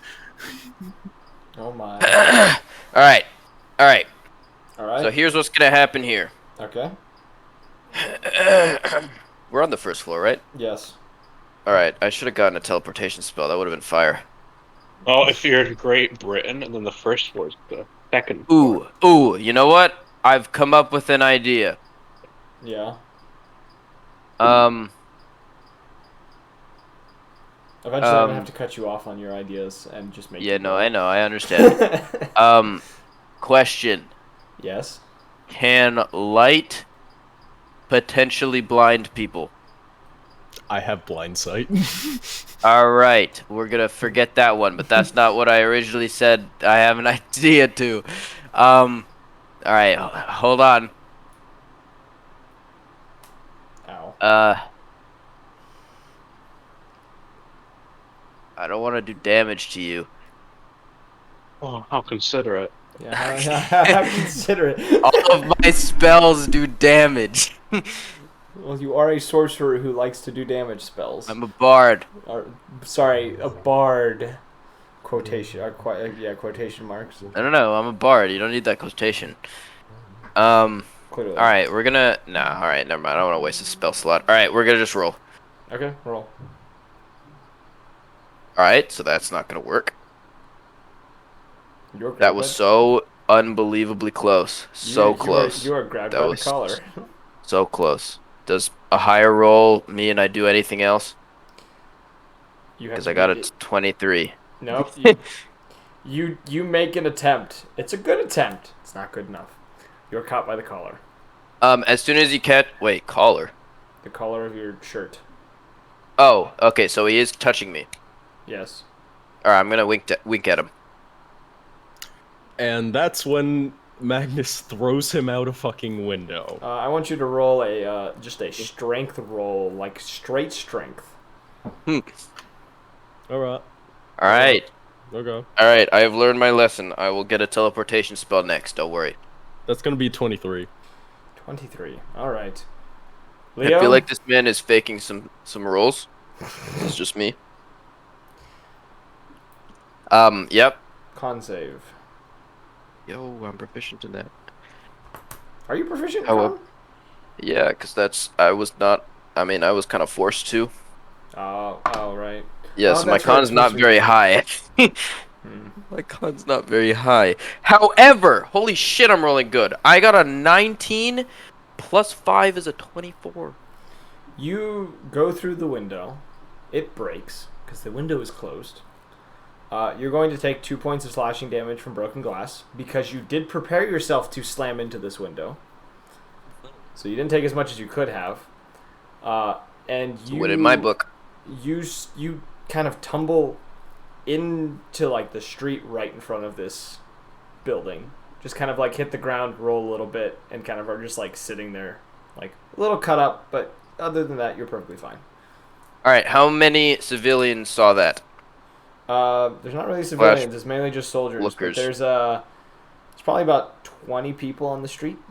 All right, cool, perfect. Minor illusion. All right, minor illusion. Can I make it so that it makes it look like I have some things on me? Minor illusion able to do that. Like what kind of things? Blood on my knuckles. Technically, it can, but it's a stagnant image. Minor illusion's kind of weak. You could. All right, I'm gonna put my hands in my pockets, only to the point where my knuckles are sticking out. Okay. My pockets, and then is there any race that has a different color of blood than red, or are they all red? For the most part, they are mostly all red.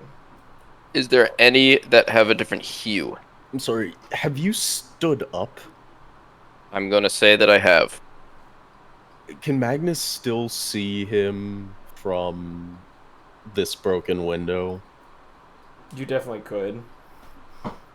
Magnus is just gonna whistle to get some raiders' attention. It's just like, somebody here's interested in sparring, and just nod his head at Leo. I'm gonna look behind me as if he was gesturing to someone behind me. Okay. You see several of the people on the street kind of chuckle to themselves. Most of them not even bothering with this idea. They just find it very Minor illusion. There's a big person behind me that I'm looking at. It can only And be that 5 he was feet also tall. just. Minor illusion sits in a 5x5x5 space. They're crouching. They're crouching. It's a cheeky breaky man. Dude, being buzzed is fun as fuck, bro. Alright, you made a cheeky breaky man appear behind you. A stagnant image of a cheeky breaky man. He looks very angry. Alright. You've made the stagnant image. I'm gonna point at it and say, "That's the man," and then walk away in the opposite direction. Just, Where are you walking? Back towards the main part of the building? Somewhere else? I'm gonna crawl back through the window I was thrown out of. Acrobatics check to crawl through the window and see if you cut yourself. That's fair. Ooh, I got an 18. Alright. Holy shit, I'm really good. I'm so good at this shit. Like, wow. Dude, usually, like, go back through all your recordings. I've been rolling dog shit. You roll like dog shit. That's why you have a spell that's an instant hit. Wait, what? Which one's an instant hit? The Lance one, as long as you know their name. Oh, yeah, that's true. But it's a... Well, yeah. They need to... Yeah, that's why you have ones that make people roll saving throws, because they automatically I have a lot of those. Alright, you take a single point of slashing damage. You do cut your hand a little bit on the glass. Fair enough. Just kind of like roll in to the building. I'm gonna kind of land in front of Magnus. I'm gonna pretend I didn't take that damage. Okay. Dude, RP is the most fun in D&D. Oh, you can at me on that. Magnus is just gonna like turn around and just look back at Trinket. Who still, even though this has occurred, she is still awkwardly sitting there staring at the blanket. She has stopped moving now, though, but she's just sitting there. Do another acrobatics check. Hold on, Magnus, chill. Can I do another acrobatics check? Sure. I want to speed up right next to where I was before I was thrown out the window. Okay. Alright. Oh my god. Whew. I got 23. You're going to use up all your good rolls for this stupid encounter, this stupid situation. Yo, RP is never stupid. You return right back to the spot you were in. I'm gonna cross my arm. Actually, is Magnus crossing his arms? Magnus, are you crossing your arms? No, not right now. And I'm not crossing my arms. Not right now. Is it?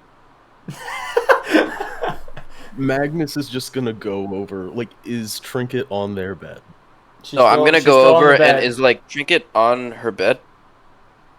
Magnus is gonna go over and just sit at the edge of Trinket's bed and just like, what were you doing? So since the bed is a cot and is very thin, I'm gonna sit on the opposite side of the bed so that our backs are almost touching, and say the same thing, but like in Magnus's voice. And you can just infer that each time so that I Yes. don't ruin the Yes. stream. She kind of keeps staring at her lap as like you sit down and say this. She doesn't speak at first. And she just says, "I'm just practicing things." We only want to know to see if we can help you. We only want to know to see Shut up. help you. Shut up.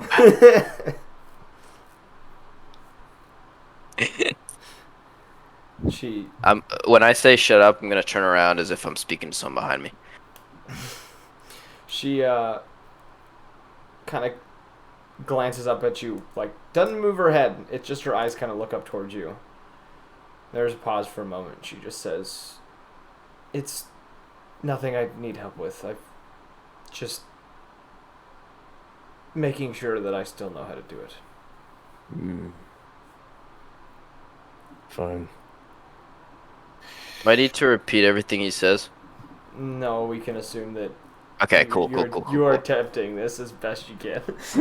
I'm doing a very good job, I think.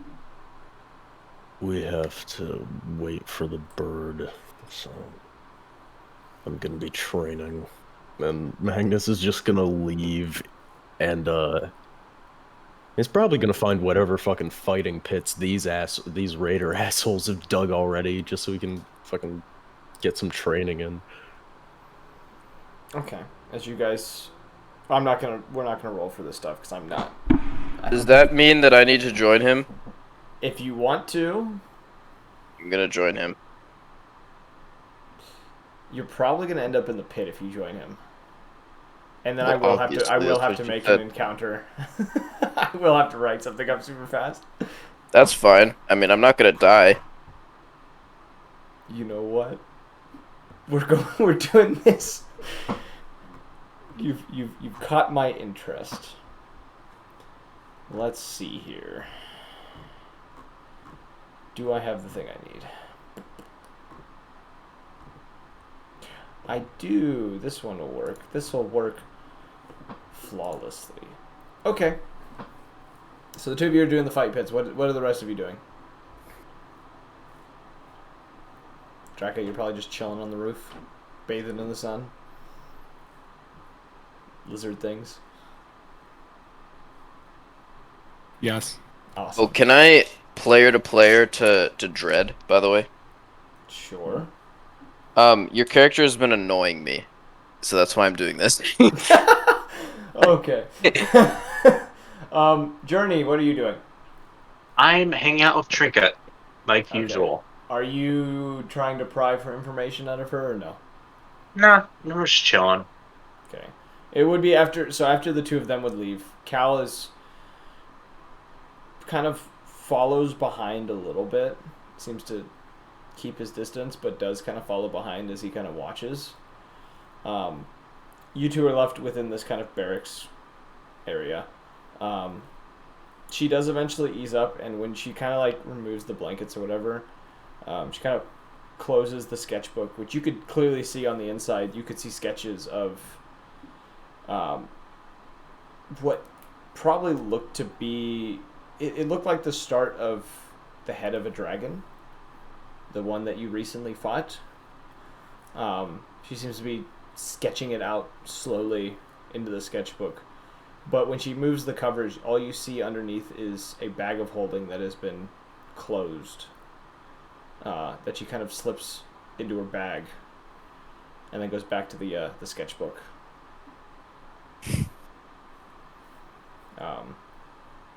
But if we're doing the rest of you... Magnus, it's not hard to find a fight pit. There are many around here. Some may not be necessarily in rings. Some may just be in open fields. you know the major fighting spots where like a lot of people spar at? Are you wanting to go to one of those? Or you want to try to find something new? No, he'd go to what he's used to. Okay, so you find like We destroy him. it's kind of a, I can't even call it a concrete pit, but it seems there's some stonework that's been done here. The ground itself seems to have been dug into to produce this almost crater-like pit.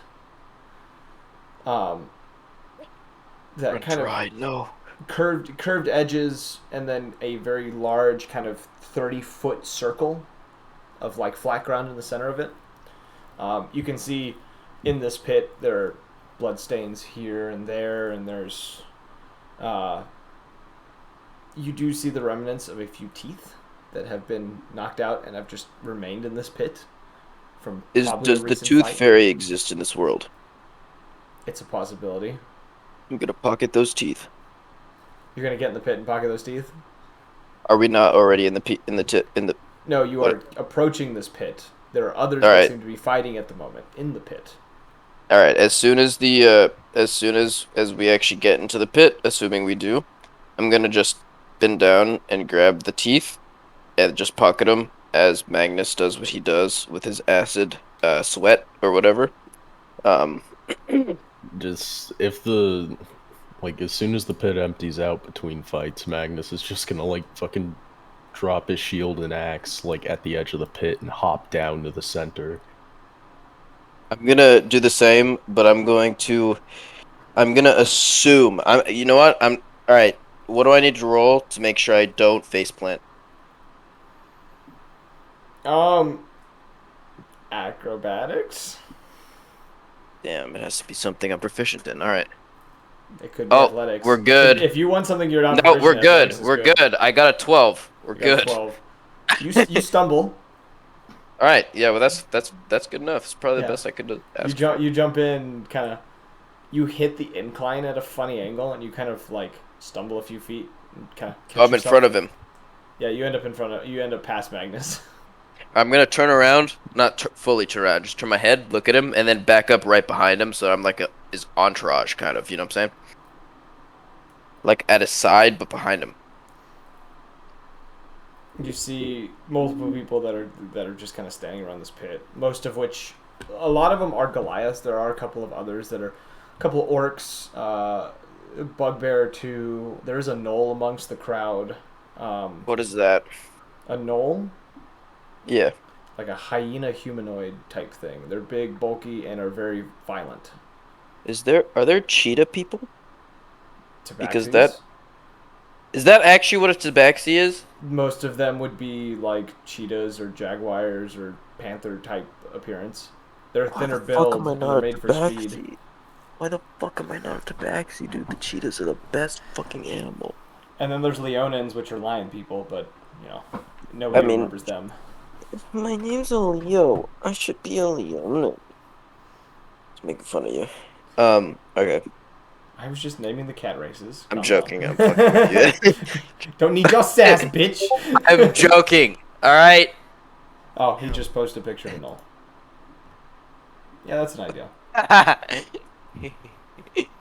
But yeah, there's like it's a diverse crowd, and you do hear from somewhere in the crowd, you hear someone laughing and saying, "Is this small little man going to fight Magnus?" The small little man doesn't know when to stop following their betters. I'm gonna point to the man who is speaking as soon as he says betters. Not Magnus, the other guy. Roll me a perception check to see if you could see where this guy was. Alright, so we're gonna be pointing at Magnus then, probably. Let's see. Holy fuck, dude, I'm rolling good. Dirty 20. You identify someone. The individual looks to be, they are a half-orc that is kind of within the crowd. He's kind of, ugly. He's behind a few people. Half-orcs aren't necessarily ugly. I'm Okay. saying they're ugly. You're saying they're ugly. Racist. No. No, you can say that. You could say that. Leo's racist. You? Okay, but yeah, you see him kind of, as you kind of point at him, he kind of frowns a little bit. Like a clear frown or just like a default face? Does that make sense? It's like a mix. Like, you don't know if this is default face, but he definitely doesn't seem pleased about you pointing at him. I'm gonna, after he looks like he's not pleased at him, I'm gonna I'm gonna turn my point into a thumbs up and then smile. Kind of tilts his head a little confused. Which way? To the left. Gonna do 2 thumbs up. Jeez. Okay. I feel like that was gonna happen regardless if it was left or right. It did not matter. Yeah, to be fair, I asked which way just so that I could have some more time to think. All right. Now I know. You're Okay. welcome. That's happens a lot. All right, continue. Magnus is just kind of like giving the eye to anyone who's gonna be at the edge of the pit now. He's just like, bare knuckles. I'm not trying to take anyone's arms off. Who's first? See Gonna lot of- nod there's like a bodyguard. silence. You're not a bodyguard. There's I a said long si- like a bodyguard. There's a very long silence, kind of people looking between each other, and a lot of them looking very uncertain about this. And you can tell a lot of these people glory are. and cowardice. You can tell that like a lot of these people are like. They're fairly fresh. They look like they haven't been. Probably they haven't been on too many raids yet. They don't have that many scars or anything else. There are a few that are around this pit that look to be completely fresh. They are very young, probably in their teenage years. Though one of the kind of older Goliath individuals kind of steps forth and kind of takes a step into the pit. Kind of cracks his neck and just says, "I'll take this fight." I'm sorry. Can you repeat that? I'm like this You're is. deaf? I'm sorry. Yeah, no, I'm sorry. I'm doing homework at the same time. Well, it like was mainly the for last Magnus. few sentences. It's an Okay. older Goliath that kind of jumps in and just says, Okay, "Well, he's like, I'll I take got you. this fight." thank you. I'm sorry.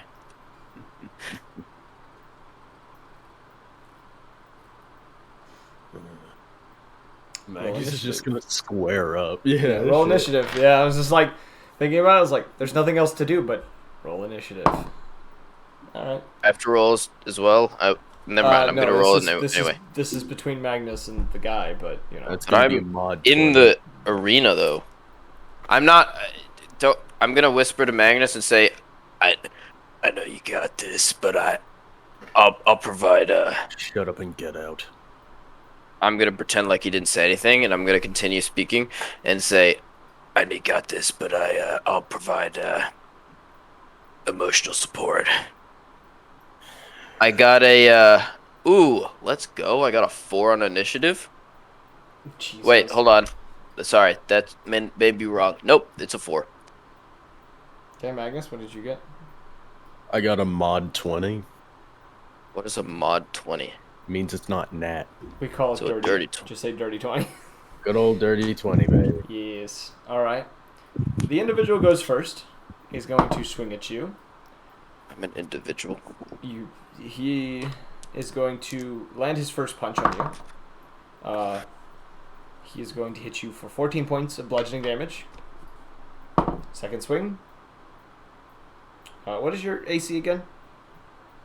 That's gonna be an 18. Okay. That's another 10 points. And the last one will hit as well. 12 points. In total. And the last one is 12 points. He hit you 3 times. And then kind of brings his arms up as he's prepared for your swings. Alright. Let's see here. Just gonna...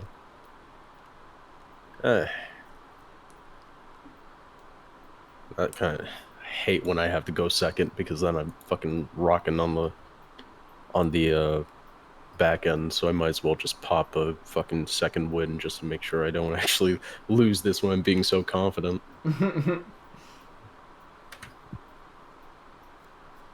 Let's see here. While you're rolling, I just want to say to the user, The user? this is all a good fun, yes? Yes. No, this is to the user, not to the DM. Oh. Tyler, I'm gonna pop rage. Okay. Right, cool. So You it's do also not notice this fun. individual when he punches you. His hands do burn a little bit. Oh. Nate, Yeah.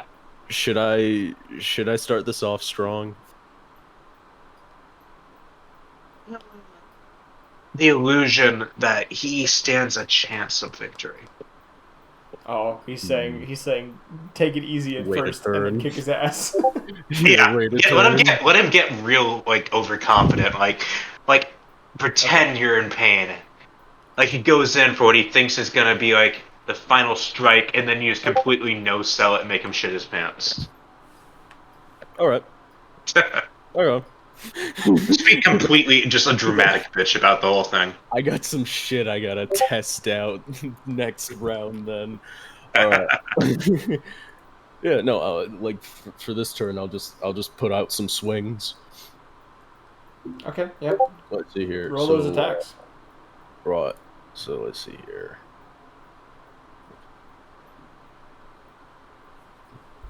That's gonna be a 21 to hit.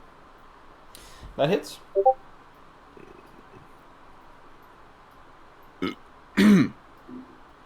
Right. Let's see here. That's gonna be 15 bludgeoning damage. Okay.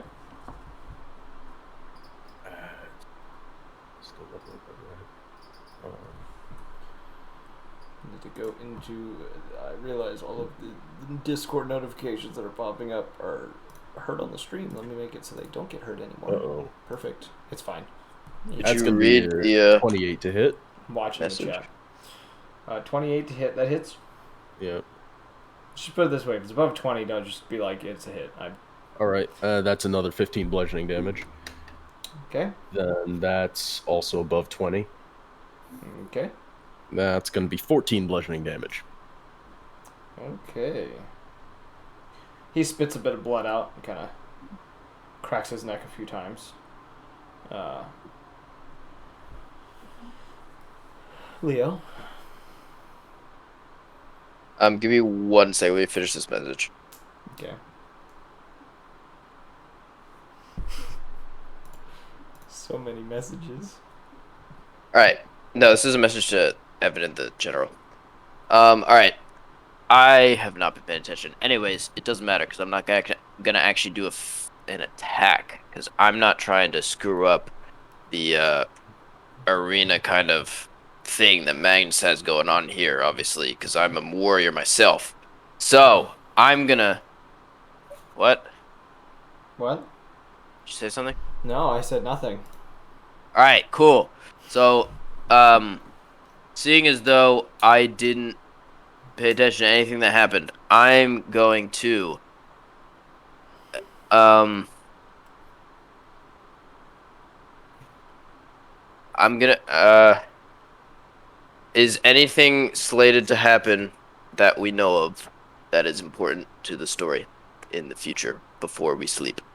I can't tell you that.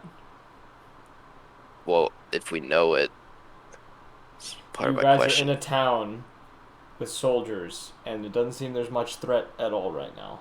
That's what I can tell you. Okay, so I should probably not use my 6th level slot. Okay, so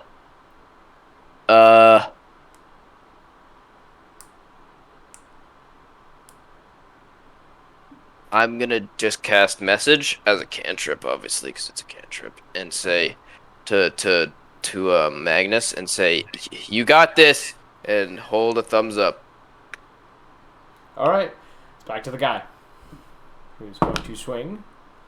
Oh, and sorry, Can I am I able to cast 2 cantrips on 1 turn? No, because you don't have a feat for it. Hold on. I might actually. I think I do. Quickened. I Oh, do. you do have that. You have the quicken Quickened. spell. Yeah, that's right. How much? Quicken doesn't work on cantrips. Does It not? doesn't. Oh, that's right. I thought It did. doesn't say it doesn't. It says any spell that costs 1 action turns to a bonus action. So technically it does. It does work on a cantrip then.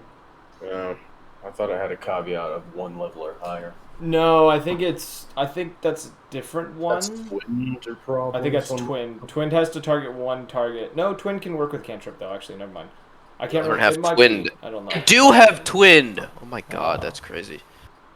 Well, you probably have a bunch of them because at your level I you only should have at least, 3. Yeah, I was gonna say at your level you should have 3. There's only like 6 or 7 in total. So. And there's only 3 useful ones. The ones I have. Anyways, I'm gonna do Quicken Spell, which costs 2 sorcerer points, which is a complete waste, but I'm gonna do it anyway. And cast Minor Illusion and have a bunch of arrows pointing to the enemy and say, also in text with the Minor Illusion, you got this, destroy him, obliterate him, rip his arms off, all that kind of stuff. While still holding up the thumbs up. You got this, Dread, I believe. You hear various Magnus. people make some comments behind you. You don't understand them. Magnus understands most of them because they aren't giant. It's a lot of insults being thrown your way. I forgot that this doesn't make it so that only Magnus can't see him, but that's Yes. whatever. But the guy doesn't pay attention. He's going to do his swing. The first swing will hit. You're going to take 8 points of bludgeoning. Second will hit, and the third will miss. And then you'll take 11 points of bludgeoning damage as he strikes you 2 more times. The third, you managing to kind of parry his arm out of the way. All right. Oh yeah, and he's got to take damage because he hit you. You got this, Magnus! I believe in you! Pumping my arm up. Okay, now it's your turn, Magnus. All right. Yeah, I think now it's time to just cause some pain. It's not to me, though, right? Well, that depends on some of the rulings on these abilities. I'm gonna just, so I'm gonna say it's not to me, so we're gonna continue. Okay. Crap, how does this shit work out? How far away am I from Magnus?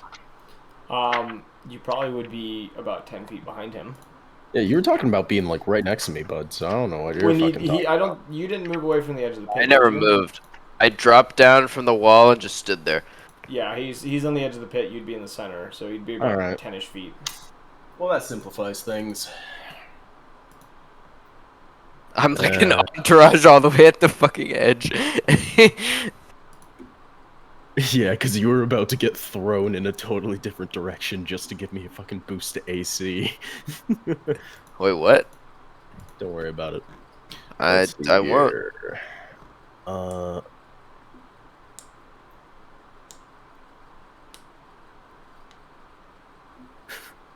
Alright, I'm gonna use a superiority die to do a grappling strike. So, I'm gonna try to hit him first. Okay. Let's see here. That is over 20. They're going to take... How many rolls have you 8. done this session, by the way? Me? No, Magnus. I don't keep count, bro. 8 bludgeoning damage. Okay. And before I finish my attacks, as a bonus action, I'm going to make an athletics check to grapple him. He's going to attempt to counter your athletics.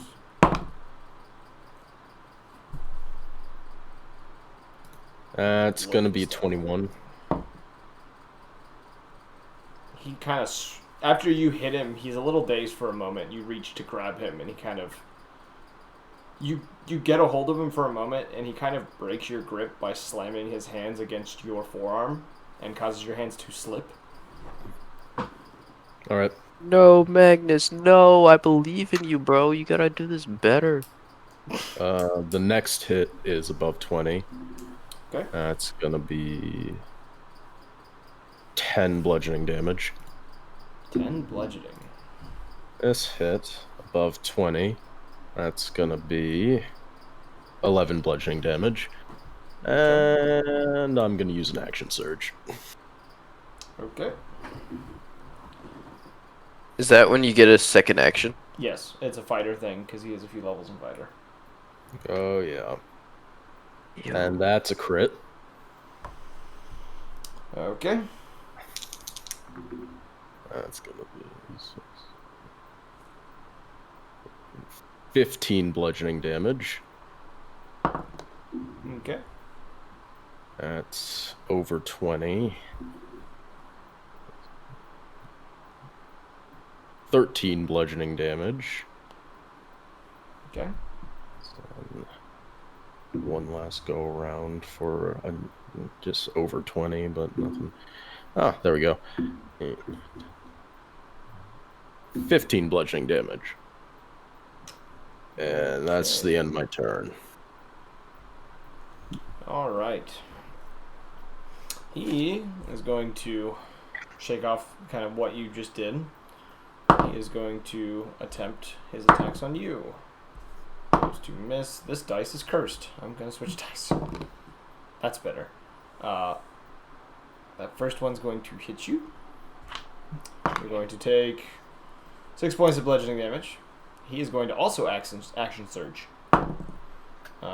Second one will hit you for 10 points of bludgeoning. This third one will also hit you for 12. And he has one more roll. That also hits for 6. And that's the end of his turn. And I also got to roll the damage he takes from punching you.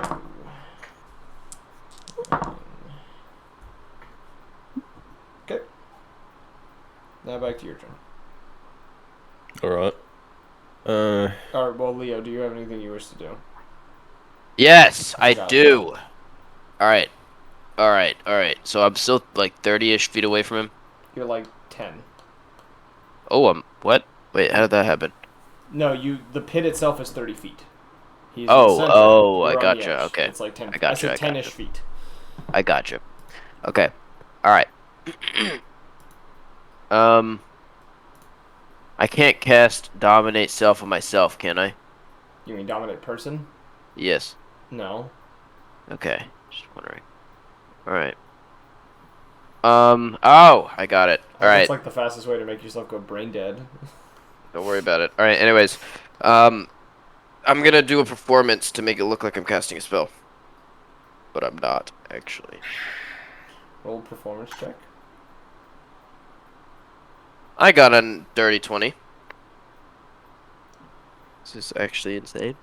Roll me an acrobatics check with disadvantage. Alright.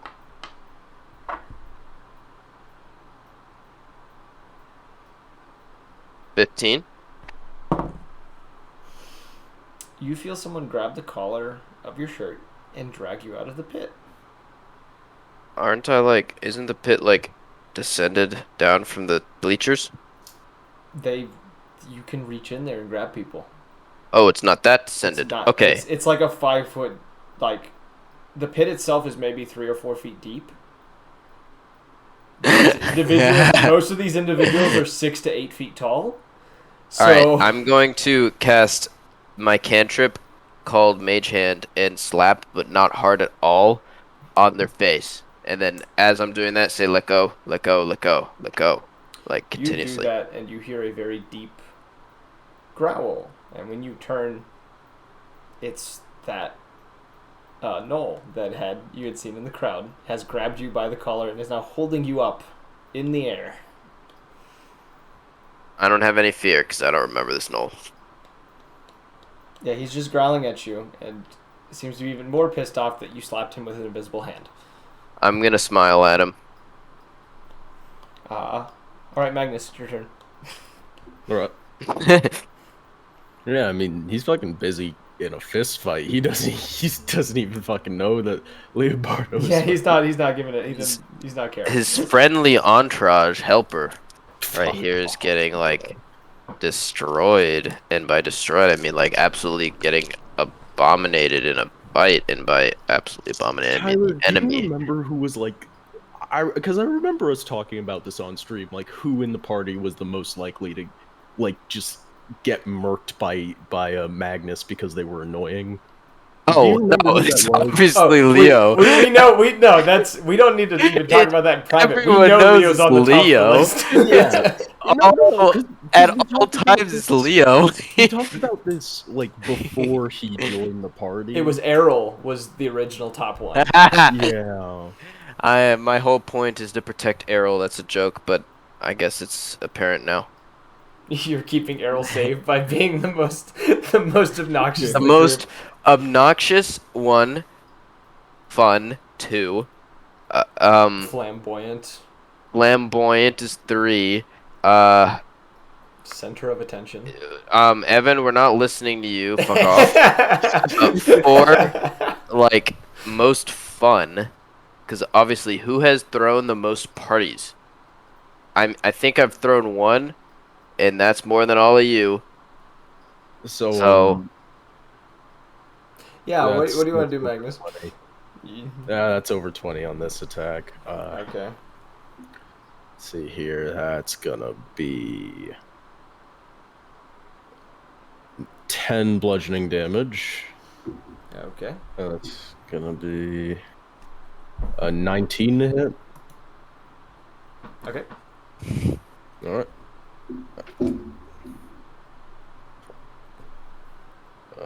That's gonna be 12 bludgeoning damage, All right. and then that's gonna be, let's see here. Yeah, that's still over 20.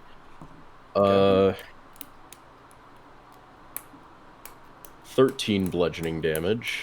Okay. And what might I do?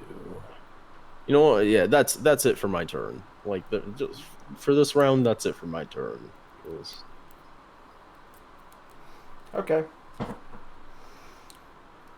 He's bleeding pretty heavily through his face, and several cuts and burns on his body. He kind of spits off to the side a bit of blood, splattering in places that blood has been stained in many times before. Kind of just says, "This is going about how much I was expecting." And he's going to swing 3 more times. Whoa, is it not my turn anymore? No, I've just made you after him because I messed up the order. He hits you 2 of the 3 times. You are going to take 16 points of bludgeoning. And he is going to get burned more. Alright. Leo, you are in the hands of this gnoll. How far away is his face from mine? It's mere inches. Oh, mere inches. Fucking perfect.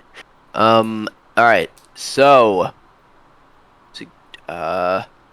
suggestion. Have him roll a wisdom check. Alright. I'm gonna use the same stat block that I'm using for the other dude, because I have... What does it have to roll? It's a wisdom of 18. Yeah, he does not succeed in that. He's not very wise. Let me go and cheer for Magnus, sorry. For Magnus. The demeanor of this gnoll, as you say this, you watch its eyes kind of fog over for a moment and then go back, and the anger seems to fade away. And it simply just lets go of you. Acrobatics check.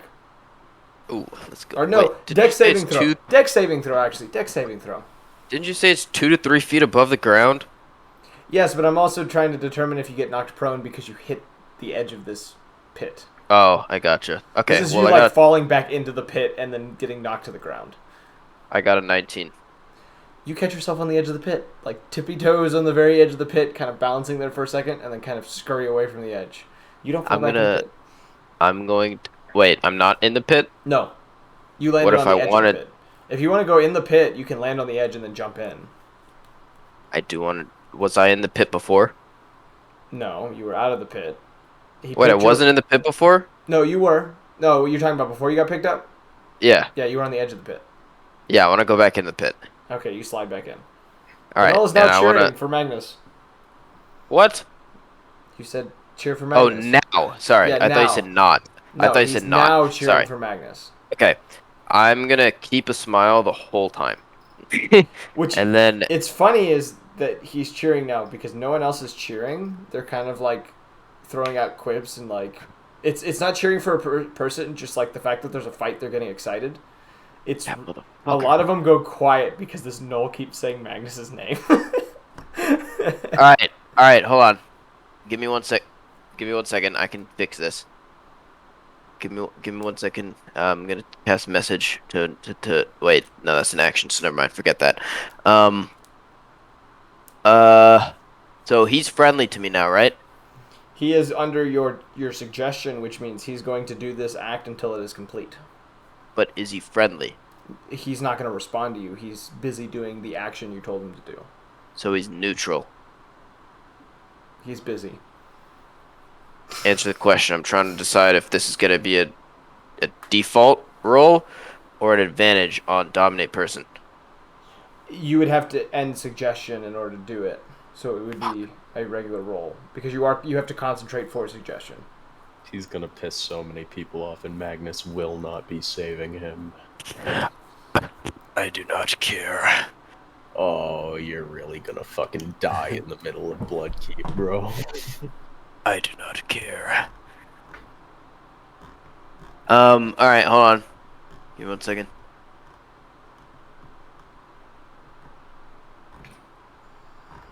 Sorry, give me 1 second. Just got super far away.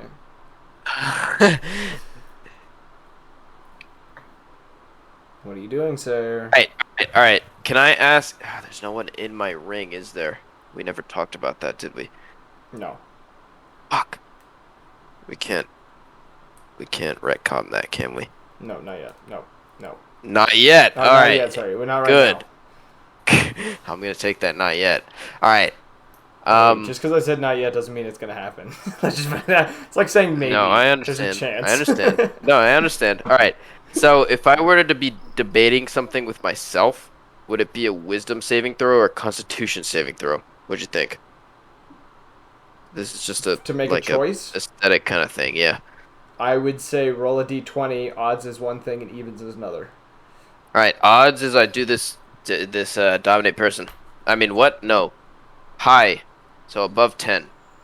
Do this dominate person. Alright, cast and dominate person. Okay, On the guy just wisdom suggestion. With quicken spell, obviously. Yeah, he's rolling a So that wisdom I can save. cast it. Yep. 18? Does that pass or not? Because that's the same as my That means he DC. succeeds. that fuck. Alright, His you dead. eyes return back to the normal color. He looks down at you and he begins to growl again. I'm gonna... How long's his arms?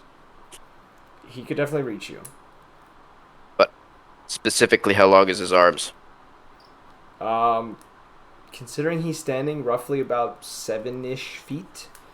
I'm gonna sidestep 3 feet so that he can't reach me. Okay. Without paying any mind to him. It's back to the guy's turn who's attacking Magnus, or fighting Magnus. Holy shit, a Knoll's arm is approximately 5 feet, just because even hunched over, they're 7 feet tall, and their arms get down to like halfway down to their fucking knees. Yeah. Like a lot of the women that Leo's seen.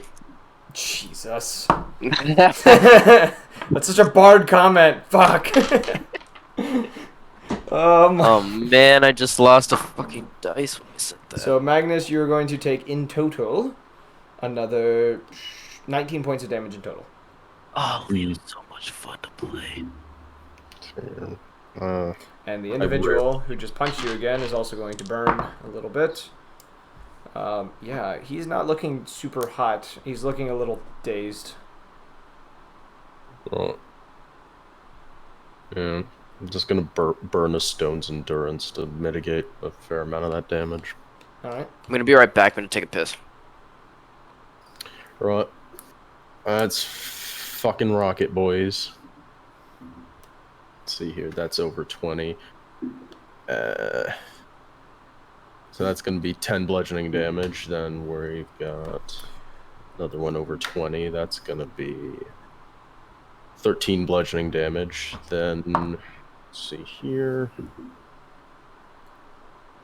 Does an 18 hit? That misses. Okay. But as you kind of miss this final swing, he kind of stumbles back and kind of puts a hand up and goes... Like, he's barely on his feet right now. He's stumbling. And he just kind of says, I yield. I yield. It was a good fight. He spits out a bit more blood. You do actually see a tooth come out with it. Magnus just, like, nods his head, takes a step back. Just... Good fight. You throw punches like everyone says you do.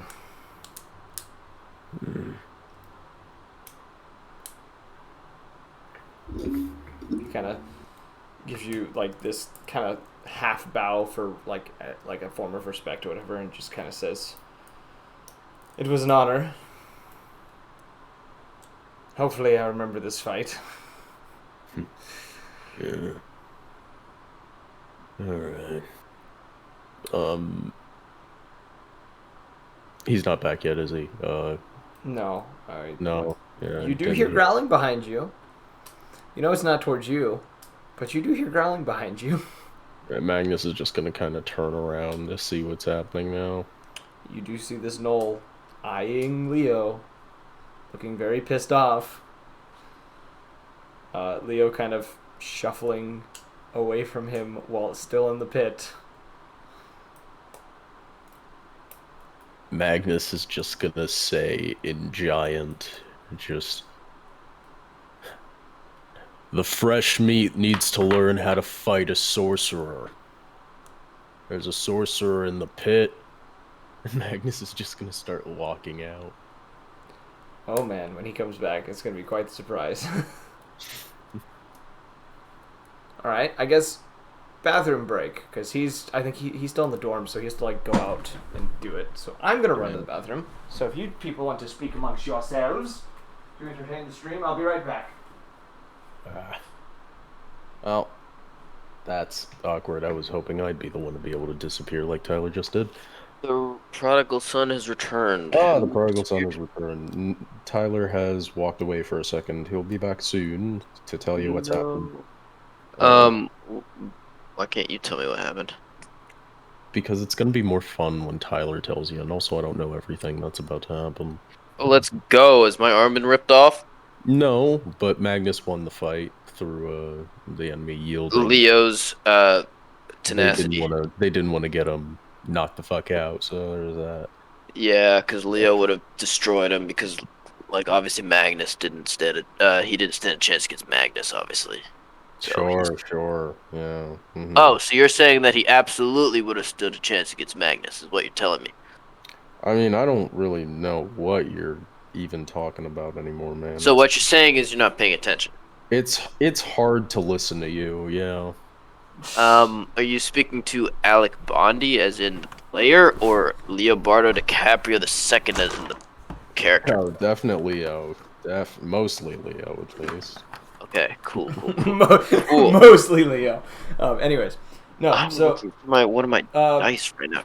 As you see Magnus kind of end this fight, you watch as he turns and he says the words, "The fresh meat needs to." What was it? Fresh meat needs to fight a sorcerer. He's saying it in giant, but yeah. Yeah, but he said, okay, so you want to understand it. You hear him say something. How close is giant to celestial? Not anywhere close. I'm gonna pretend like I understand. You hear him say something and climb out of the pit, and the gnoll behind you that you've been paying no attention to hops down next to you, grabs you by the shoulder, and slings you towards the center of the ring. Can I roll an acrobatics check to, like, pat him on the cheeks before he throws me into the center of the ring? Yes. Do I have to actually roll for that, or can I just say I did it? Roll for that. Okay. I got a 17. You're patting him on the cheeks like he's a dog? And yes, and also I'm smiling while doing it. Oh dear God. He is in more rage than he was before when he throws you into the center of this pit. Ooh, I'm gonna smile even more. And as Shit, he's I should not have growling- wasted most of my spell slots. As he's growling, he says, I don't care if you use your magic or not. I'm going to rip you to shreds. That's good, because you clearly have lost to one of my spells at a low level, so you don't stand much of a chance. He snarls even more, and as he snarls, you do see his, as you've seen Magnus do many times before, his muscles do seem to swell, as he seems to enter rage. Do not worry, I have not paid attention to when Magnus has done this either. Ooh, I found it! I found my die. You found your dice. He is going to rush you. Ooh, Claws let's out, go. ready Wait, to do we go. need to roll new initiative? Or... No, I just rolled him into the old initiative. Oh, okay, well, I'm at the bottom of that. Yeah, he rolled higher than you. That's why he's rushing you. Let's go. He's a Russian. He is going to attempt to claw you. Let's go. I know what your AC is because I looked at it recently. Non-existent, essentially. Not very high. Is all. No, it's non-existent. Non-existent. You are going to take a total of 10 points of slashing damage. Actually, that is not 10 points. You're going to take 22 points in total of slashing damage. Okay. Nope, that's about as what as I expected. As he cuts into you with his claws, grinning as he does and still snarling at the same time. Right, do I need to roll a constitution check to see if I'm still smiling? Yes. Alright.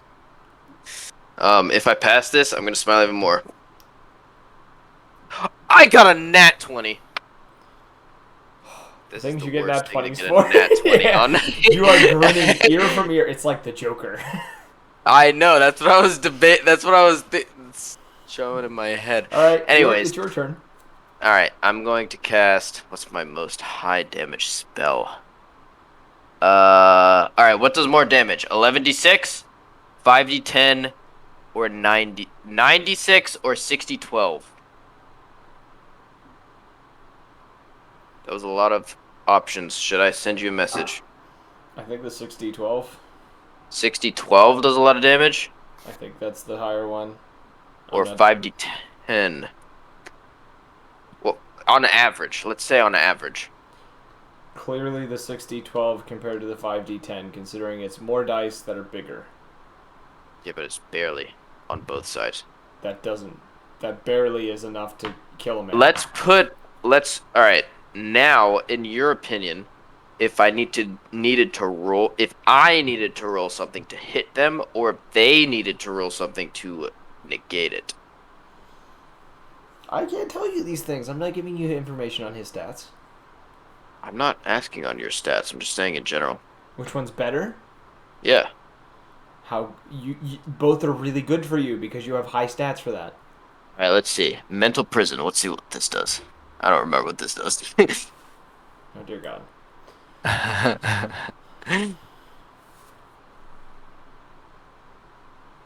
I need to just pull up your character sheet and look at the spells for you. Like, while this is happening in the pit, Magnus is like, just like yelling in giant, basically a lecture on how to fight mages. Mental prison, intelligence check. Oh dear Lord. On a success, immune to being charmed. Wait. The target succeeds automatically. Oh, if they're immune to being charmed. Okay, success, you take damage. The spell ends on a fail. The target takes damage, and you make it the area immediately around the target appear dangerous in some way. How close is he? He's within 5 feet of you. He just punched you. He just cut you up.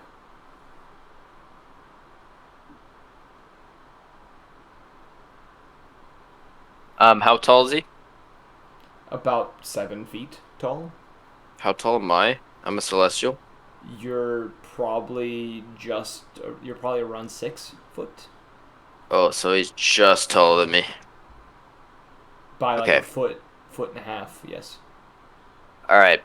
All right. Let's think here for a second. Give me 1 second. So if it's not obvious, I'm gonna cast Mental Prison. Roll the intelligence check. He needs to roll the intelligence check. Yeah, he fails. Let's go. All right. Yeah. All right. So this is what I was thinking on. All right. So what do I make him see? Whatever form the illusion takes, target can't see or hear anything beyond it, and is restrained for the spell's duration. Restrained. If the target is moved out of the illusion, it's just me and him in the fight arena, right? Yes.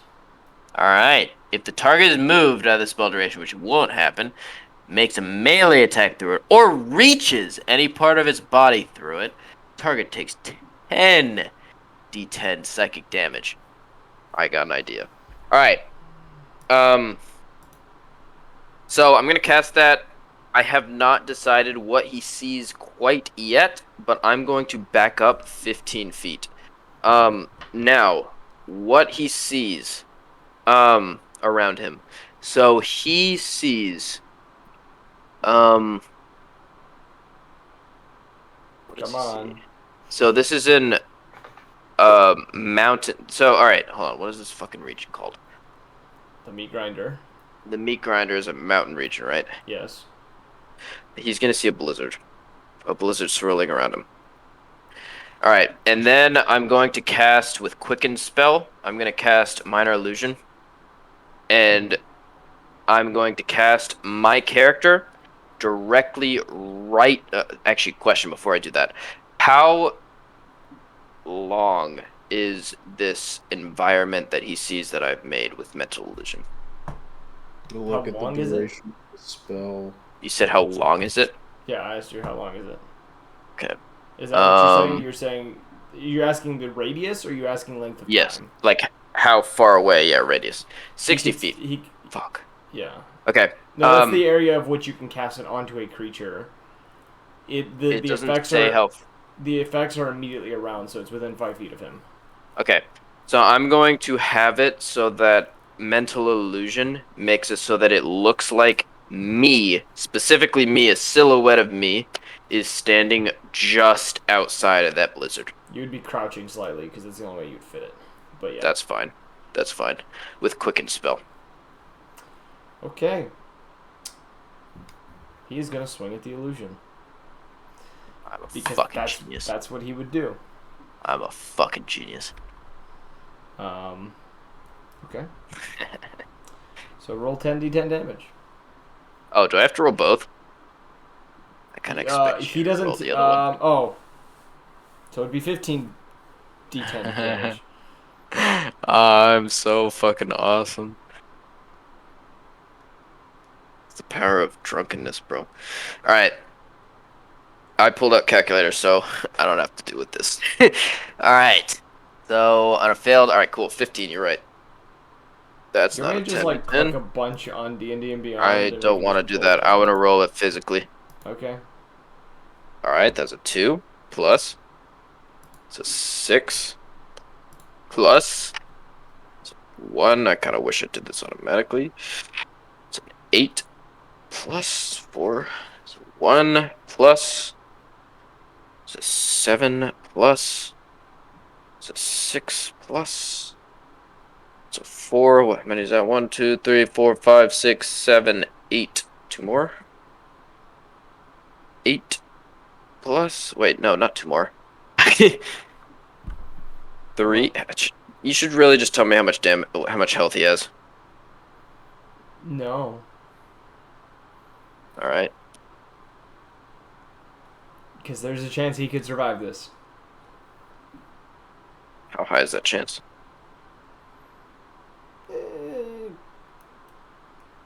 If you roll max damage, he's dead. Just put it that way. 77. 77 points of damage. He's still on his feet.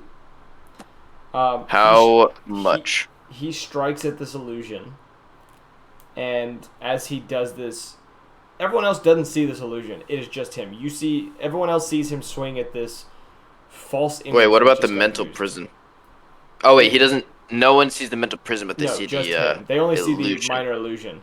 Okay. He swings I at this got it. minor illusion, causing it and the mental prison to dissipate. Before, Oh, the mental prison dissipates. when you swing through it, it automatically disappears. Ah, shit. But that's why he took the 10d10 damage. So he took a shit ton of damage because of it. Oh, I forgot. I didn't read those last 4 words. He Whatever. wields back, grabbing his head, and he howls in pain. Blood dripping from his eyes, ears, nose, and any other orifices that, are visible. And then he rapidly looks around these blood dripping eyes and sees where you are and is going to run towards you, and he's going to attempt 2 more strikes. Because he used one of his strikes already. They're both going to hit. Do I have a reaction by chance? You do. Yes. If you have something that allows you to take a reaction, I do not. then no. You take 17 points of slashing damage. That is so much better than I expected. He didn't roll very high on damage, but he slashes you twice. You said Blood 17? dripping, yeah, blood dripping from his mouth as he's in a complete rage now. It's back to your turn. Alright, can I do some sort of check to see how much damage he's taken? Not specifically, but how weak he is. I would say as a bonus action, you can take... Alright, I'm not going to waste that. I'm not going to waste that. Because I kind of need that bonus action. Alright. Okay, Tyler, Alright. can you let me know when it's, like, at the top of the round? It'll be... Yeah, I'll let you know at the top of the next round. Alright. Real quick, player to DM, were we supposed to be in a fight? I know I caused this fight, but in this session were we supposed to have a fight? Anything Or did you went. plan one? Anything went. I'm using a character sheet of a different character to use for these No. characters. That's not what I'm asking. I mean this session, did you have a planned fight? Oh, no. I'm Okay, cool. I had planned stuff. We went through that, and the rest has been just whatever happens. We're in an environment. Anything goes by this point. Alright. Sorry, one second. Let me send a Discord message to a... So what are you doing? mate. It's your turn. Give me what? I'm so sorry. Give me 1 second.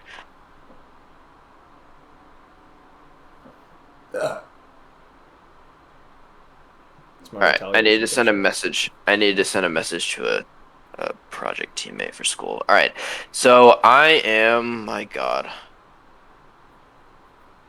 You are Alright. God? What? I thought someone sent me another message. Alright, I'm gonna do... I need to decide what does more damage again. Alright, 10d6 or 5d12? Or 8d6, assuming I don't actually need to do the roll to hit. To do more damage. Player to DM. 5... Just pick one. I'm not doing this mental gymnastics. Alright, I'm the only one in here, so I'm gonna use Fireball for the first time in this whole campaign. Alright, so... Is he in range of you? Yeah, you're within... You guys are within... No, I understand completely. So, has the minor illusion dissipated yet? It did the moment it got hit. Oh, shit, okay. Alright. Alright. And he hasn't casted any spells.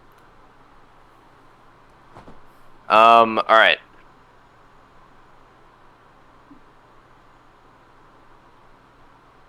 Alright. Need to get used to my fucking spells here, bruh. I need to cast Cure Wounds, but I don't. I need to make sure I don't get hit again on the next attack. Come on. I'm gonna time you out if you don't you don't make a choice. I will make a choice. Don't time me out. I can, alright, can I use Dominate Person? I can. Alright. I need to, so I believe wholeheartedly that I will use dominate person, but I need to read the description real quick so that I know how to use it. Is that all right with you? Sure. Make it quick. All right, cool. I don't read very fast, but I'll make it quick.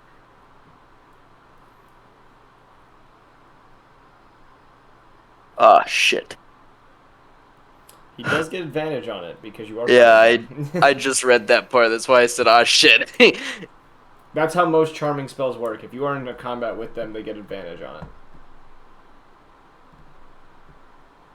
Like suggestion is the same way.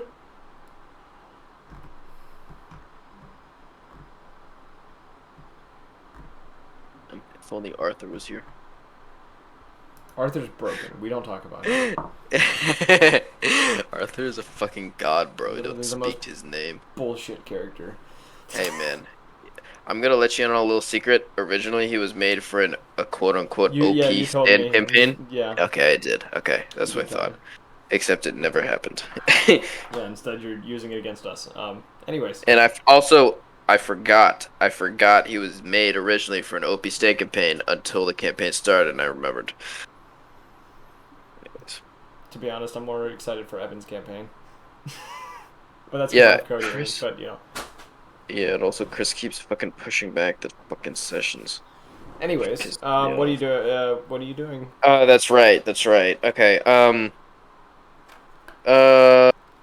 right. So what does Relathim's thing do? On a successful, nope, failed save, psychic damage, and incapacitated. What do Relathim's? Psychic glance. So int, saving throw of 18. You're doing psychic lance. Yeah, and I'm gonna do it at 5th level. Nope. Nope. I'm gonna do it at 4th level. 4th level. Yes, but it doesn't change the save. Roll damage. Yes. Oh wait, you don't tell me if you passed, did you? Do you? I mean. All right. So FYI. Shit. What I it costs a bonus action, doesn't it, to do an insight check? Yes. Fuck. Okay. Do I want to risk moving out of range? That's the question. Should I roll a? I'm gonna do a dice. I mean, not a dice. I'm gonna do a coin flip. Come on. See if I should Come roll on. that. I gotcha. Just give me 1 second. Shut up. Cortana. Heads move out. Heads. That's not what the fuck. Heads. I'm moving out of range. All right, so I'm gonna roll the damage, and I'm also gonna move as far away as I possibly can. While you're moving out of range, he is going to cut you I knew it. for 12 points of damage. I'm still alive. Okay. All right. So I move out of range, doing the damage, and then I'm also going to cast Cure Wounds on the highest possible spell slot I possibly can, which is 5th. But first I'm going to roll damage for Relathim's.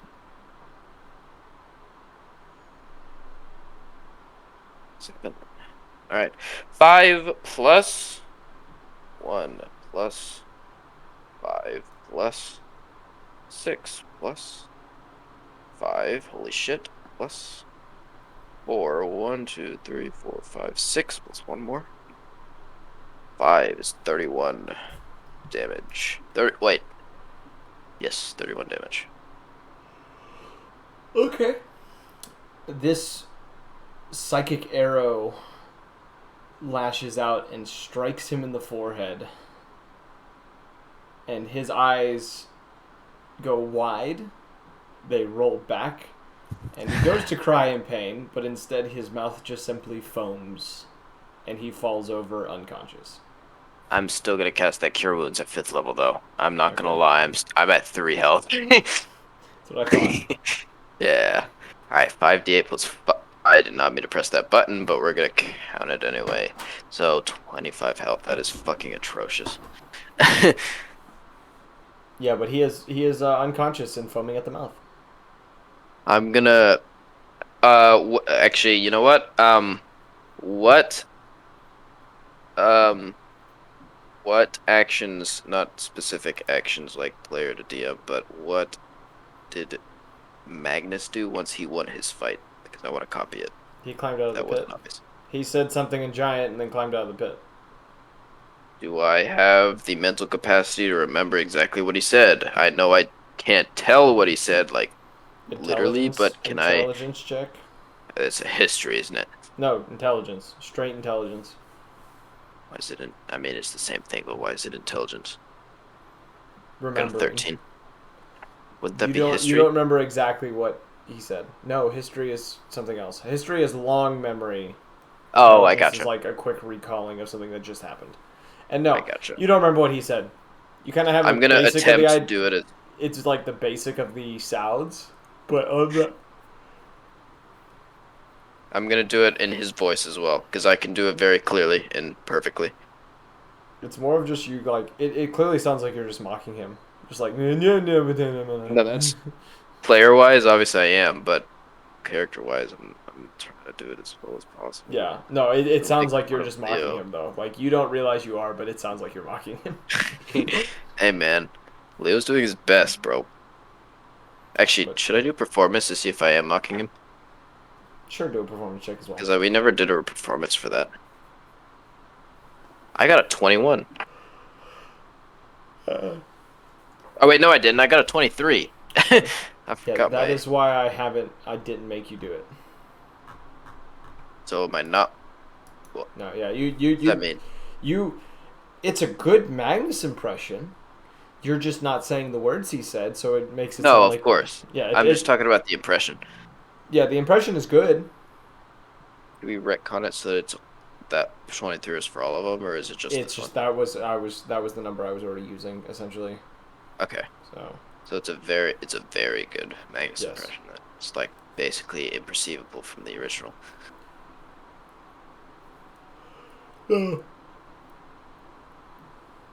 The Anyways, crowd I'm gonna has climb out of the. yeah, the crowd has gone a bit quiet. And as you are climbing out of the pit, you do actually see Cal kind of make an appearance for a moment, and you hear him whisper something, and the knoll does seem to wake up, but Oh doesn't seem to man. know where he is at the moment. Um, as I'm climbing out of the pit, quick question to the DM. How long and wide can minor illusion sounds be? It's just in a single spot. It's a sound originating from a single spot. Alright, never mind. I was gonna make it, if I could, so that it sounded like the entire crowd was screaming and cheering my name. Obviously, if people looked around, it wouldn't be Also, that minor case, illusion but is simple noises. Generally, is what you use. okay. I think it might be able to throw voices, but I'm not entirely sure. I think it's just simple sounds like birds chirping, leaves crunching, stuff like that. Uh, I never used it for the sound part when I used it because I don't sound really is care. the best part. That's what you The think. sound continues unabated throughout. What'd you say? That's what you think. And I'm a better RP person. The sound continues unabated throughout the duration, where you can make discrete sounds. Whisper to a scream. It can be your voice, someone else's voice, or lines, or any sound you choose. So I Okay. assume that means voices, but Yeah, you can. Yeah, if it says that specifically, yeah, you can do voices. I might be thinking of like not thaumaturgy, but like druidcraft and some of the other ones. all right. I'm gonna cast minor illusion at the center of The ring. the ring as a scream, cheering my name, so that the ring's a circle, right? Yeah, so you just hear All right, Leo, perfect. Leo, Leo. And I'm gonna nod as I'm walking to the edge and climb as best I can climb out. Do I need a roll for that? No, you have a little bit of issue due to your the I'm severity of the cuts 6 across your feet. chest. Oh well, I'm at 28. I'm just below half, so I guess yeah. Yeah, you have a little bit of issue, but it's not nothing too bad to get out. Um, but yeah, you get out of the pit. There's a I little bit could of use Mage Hand chatter. to help me. Yeah, there's a bit of chatter around of like people like talking. No one's cheering, other than your minor illusion. Everyone's cheering. What do you mean? Um, a lot of them. There's a couple that are giving you kind of dirty looks, but aren't approaching you in any kind of I'm way. gonna wink at him. They don't respond. That's to be expected. Mm-hmm. Magnus, do you have anything you wish to do? And smiling. Sorry. Wait, where's Magnus? Magnus was on the right. side of the ring shouting in giant, but I'm gonna go up next to him and shout in Celestial. well, he's not shouting Wait. anymore because, you know, the Oh, fight's over. okay. He was shouting Never during the fight. Yeah, people are just mad that they can't beat me, you know what I'm saying? Even though I was right next to them, and that's my weak spot. So they kind of suck. Not gonna lie. Got him. I don't know if Jordan's actually here anymore. Or he's not listening. He had full faith in me, so he didn't need to help me. Clearly. How much damage did I do over his health, by the way? If you can tell me that. We can talk about it later. Okay. Anyways, do you wish to just go back to the barracks? I'm gonna stick next to Magnus. I'm gonna continue this, but I'm gonna forget next session, so it doesn't matter, I guess. I had to take a phone call. He won. Yeah, he won. Of course I won. I won with 28 health left, and I'm a sorcerer, so that's a lot of health. Damn, Actually, I wish I didn't have to walk away for a second. I would have had some fun.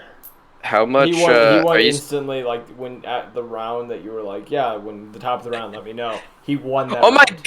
god! I have actual literal half health. Yes. That's hilarious. Anyways, would you say that in game? Dread? No, Magnus is just like, because Magnus is now walking around the edge of the ring, just like he is saying a lot of things in giant. Alright, if he's Noel walking was around knocked the ring. unconscious and then woken up by Cal using healing words. Alright, if you walked around the ring, then I'm not gonna go next to Magnus. I'm gonna go where I was before the, what's his name, just completely ruined my vibe, and just lean against the wall with a big ass smile and arms crossed. All right. I was kind of figuring he wasn't walking around. Yeah, you're getting a lot of dirty looks from various people. Who are they? I want to fight them. I'm joking, but continue. You will die. I don't know, man. Kind of survived with half health. Anyways, continue. With half health, yeah. And Yeah, a lot of Magnus, you spell see him, slots you lost. see him lean against the wall. Do you want to do something, Magnus? Huge smile on my face. Nah, Magnus is just gonna walk away. He's just like, he's done here now. Now he wants to hang out with Feta. Yo, she's hot. Which way is he going? I'm gonna follow him. He's going back to the place that you guys are staying. I'm gonna follow him. Okay, you rapidly get out of the pit. You see kind of Cal already ahead of you. Is he looking at me? Cal kind of glances back at you as you're climbing out of the ring, but then keeps walking. As he glances.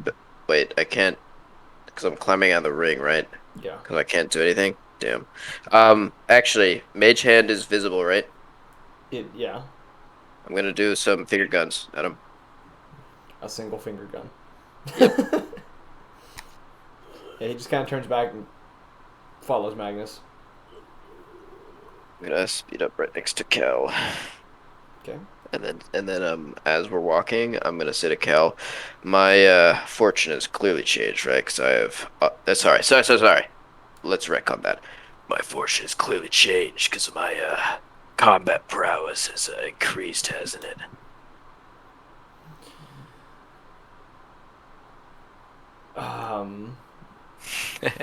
You know, just because you can fight doesn't mean you have a good fortune. I'm gonna elect to ignore that. Ignore what you want. You should do another fortune though, because I don't remember my last one. I mean, it wasn't great, so we should see a new one.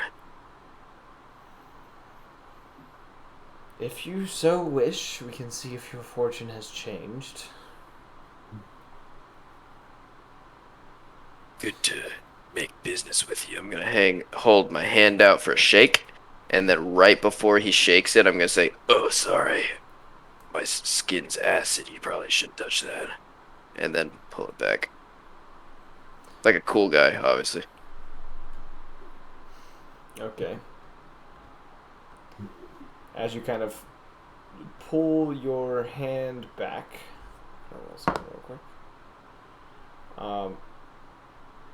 You pull your hand back and make that comment, and you look back. There is a gold piece in his hand. Gold piece? Yeah, that's floating just in front of his hand. I'm gonna, uh, I'm gonna not turn my head. I'm gonna turn my eyes, glance at him, gold piece, Magnus, gold piece, him, Magnus, gold piece, and then slowly reach for the gold piece. He maneuvers his hand, and it disappears within his hand. And Sorry. as he leans towards you, he just says, "It's the price for the fortune," and then walks ahead of you.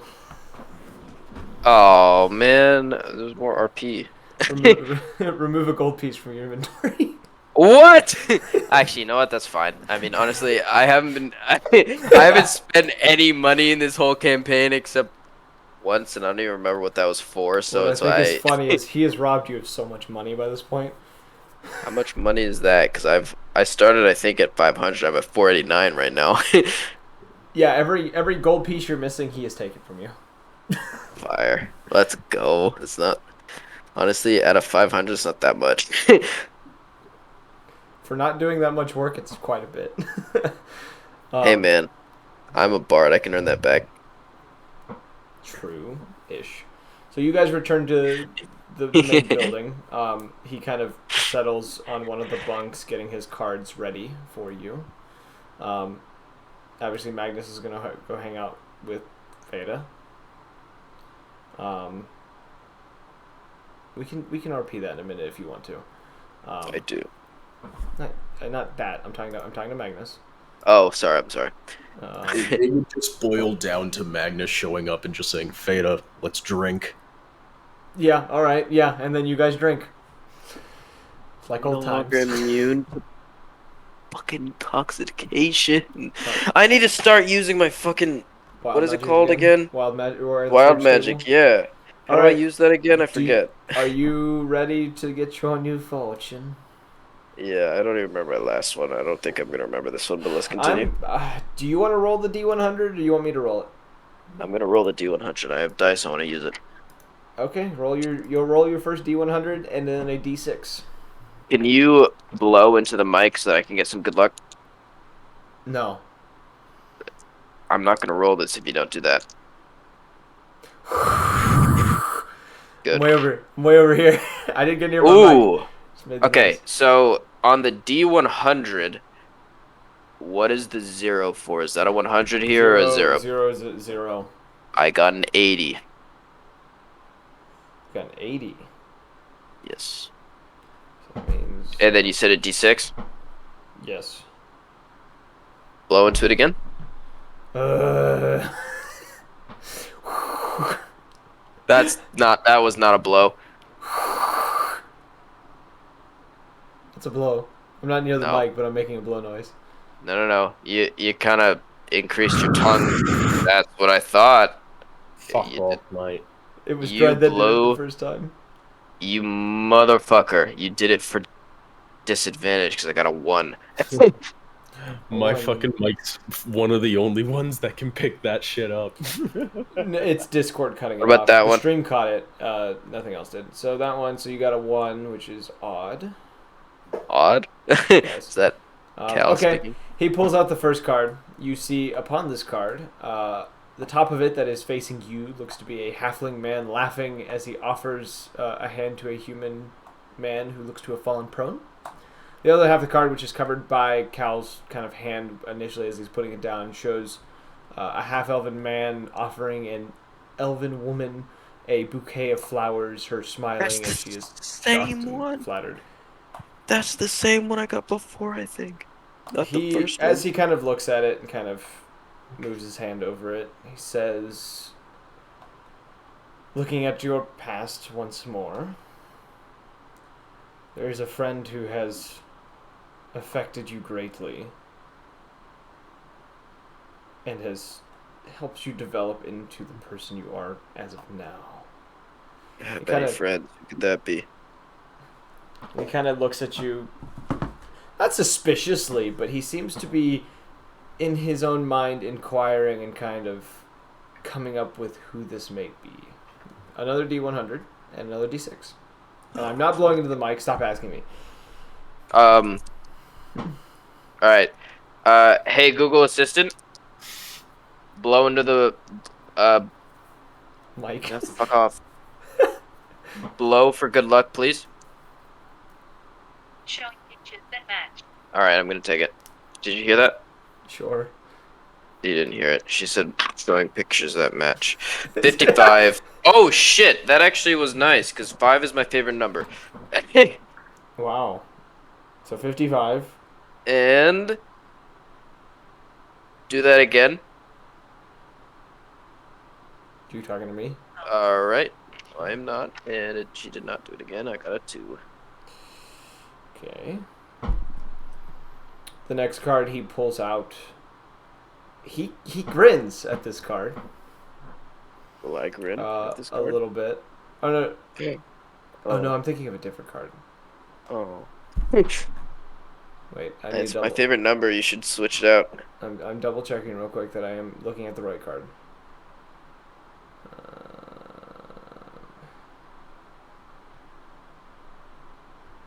Oh, here it is. Yeah, this is the one. Paul, you see. So I might grin. You see the card.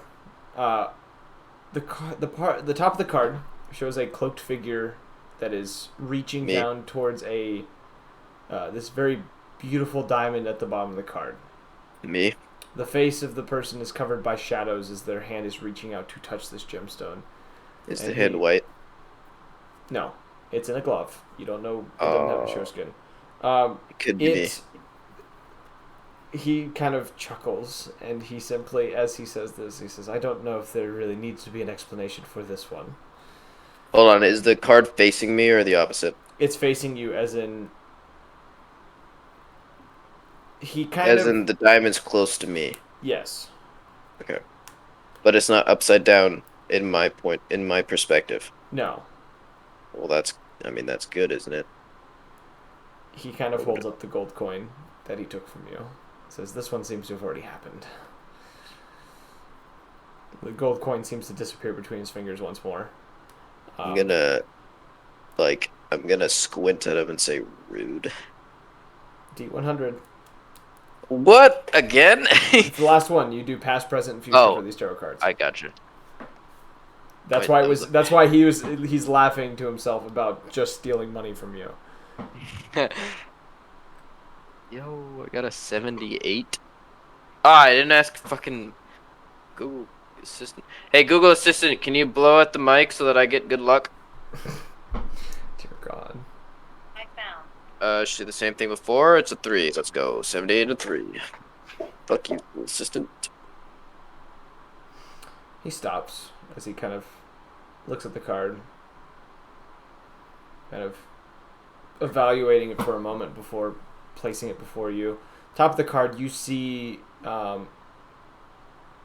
this card seems to almost mirror itself. The top part of the card, however, it looks to have a individual within a plague doctor mask carrying a medical bag by his side and a black walking stick in hand. He looks to be standing in a dark alleyway looking forward while crushing rats under his walking stick. The bottom of the card, however, the part that is upside down to you, shows a disease-ridden man standing in an alleyway. You said this is right set up to me? This is upside down for you. This is the opposite Upside side. down. Okay. In sort of a slum-type area, his body looks to be rotting and dying as rats move around his feet. I'm gonna take that as good. Also, As he's really, looking at Simeon? I made this before Simeon. I know, it was a joke. As he's kind of looking at the card, he says, "It seems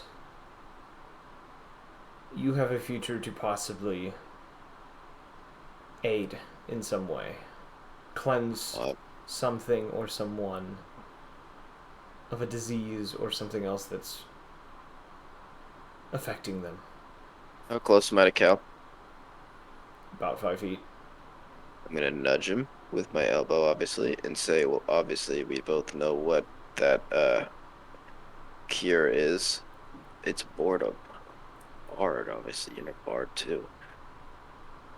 While smiling, obviously, I say that. He doesn't smile back, and he just simply says, there isn't a lot of people who get this card, especially in this orientation. Well, I mean, clearly... You are he's just gonna cut me off. Okay. destined to cleanse something of importance, the thing that is ailing it. This is, I would not say a laughing matter, but it is definitely a brighter side of your future than before. Cal, I do not remember what my future was before, so it's whatever. But we both know. I'll laugh at it anyway. Anyways, sorry, it sounded like you were gonna say something, right? Your original future was the lover. Oh man. To be honest, it could still be a possibility, but well, this one is definitely serves a greater purpose. No, that one isn't. Sorry, we'll Rick on that. What kind of greater purpose? You think, in your opinion, your professional opinion, as a tarot card reader that Every travels person the who I've land, ever drawn this card for lives a bountiful and beautiful life. I know. I would not say that, but has saved countless lives as a whole. My life can be considered as multiple, so I can save myself multiple times, right? Ah, shit. Ow. That was in character. He kind of almost seems disappointed in your lack of seriousness by this, as he kind of collects up the cards again. I'm gonna hold my hand out to shake, for him to shake, and say, "Don't worry, I'll take this. I'll make sure I'm. Fuck, what is the words? Um, I'll make sure I'm serious about this one. With a very slight smile. Do I need to do a performance check to see if he notices this? Now, what kind of smile? Are we talking like a reassuring smile? Because there are different types of smiles.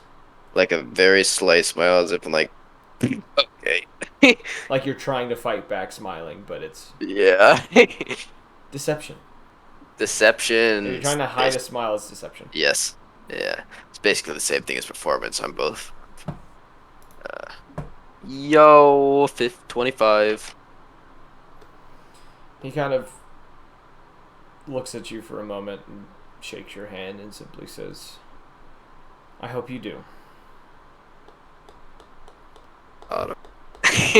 And he simply gets up from where he's sitting and goes over to the cot that he had originally claimed, and kind of pockets his cards and begins to go through his own bag before pulling out his lyre and gently playing it against his bed. Alright, is Trinket in this room? Trinket's still in the room with Journey. They're kind of just hanging out in the back. She looks to be in her sketchbook at the moment, drawing with her pen, with her her ink pen. Is she sitting on a cot or against the wall on the floor? She's in a cot, and Journey is sitting next to her.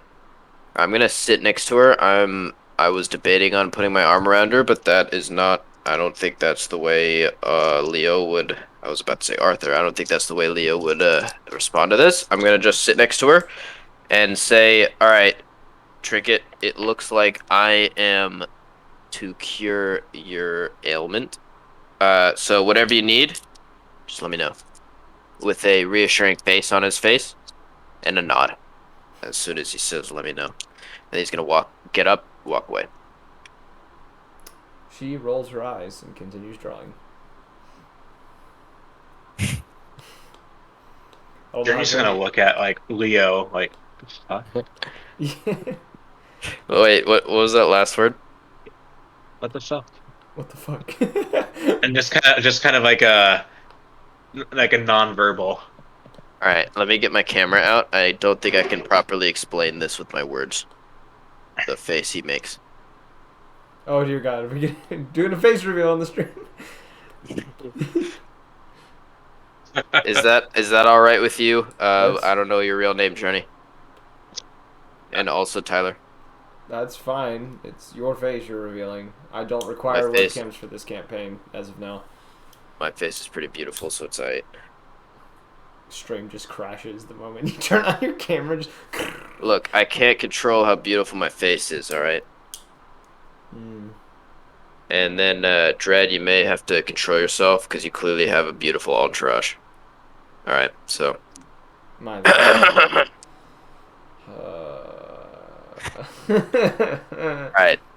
I actually completely forgot what I was doing this for. Alright. Can you repeat what you said, Journey? She didn't say it out loud.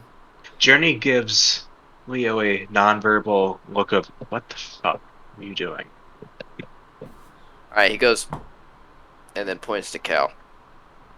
And then goes like, sorry, bro. And then my, walks it's away. not my choice. Yeah, as walking away. Mhm. Like, as he's walking away. Cal's just quietly playing his lute in the corner.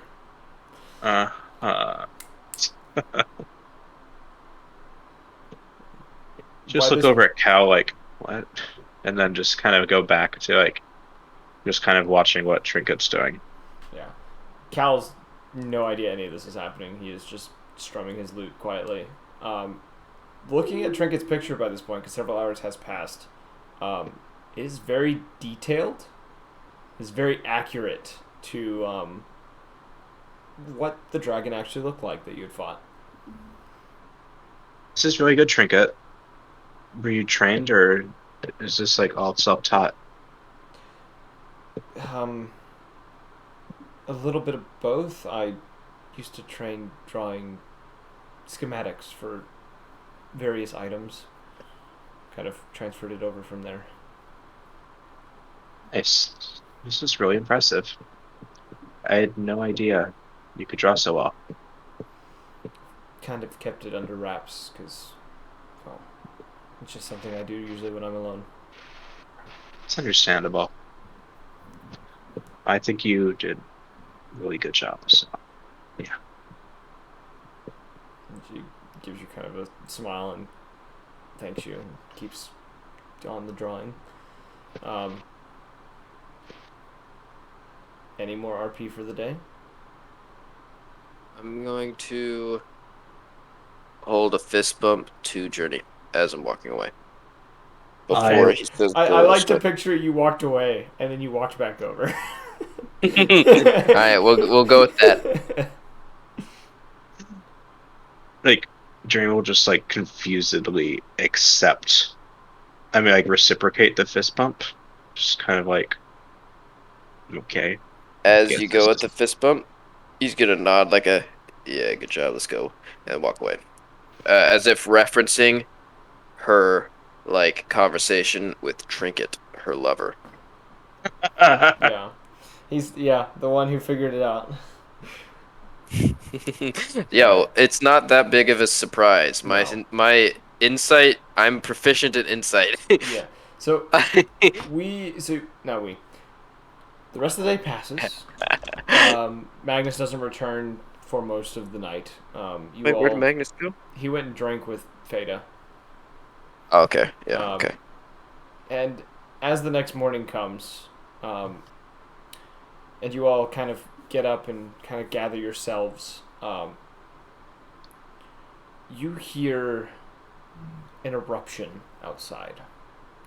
A loud cracking and splintering of earth, as well as a high, very powerful sound of similar to like that of like high winds.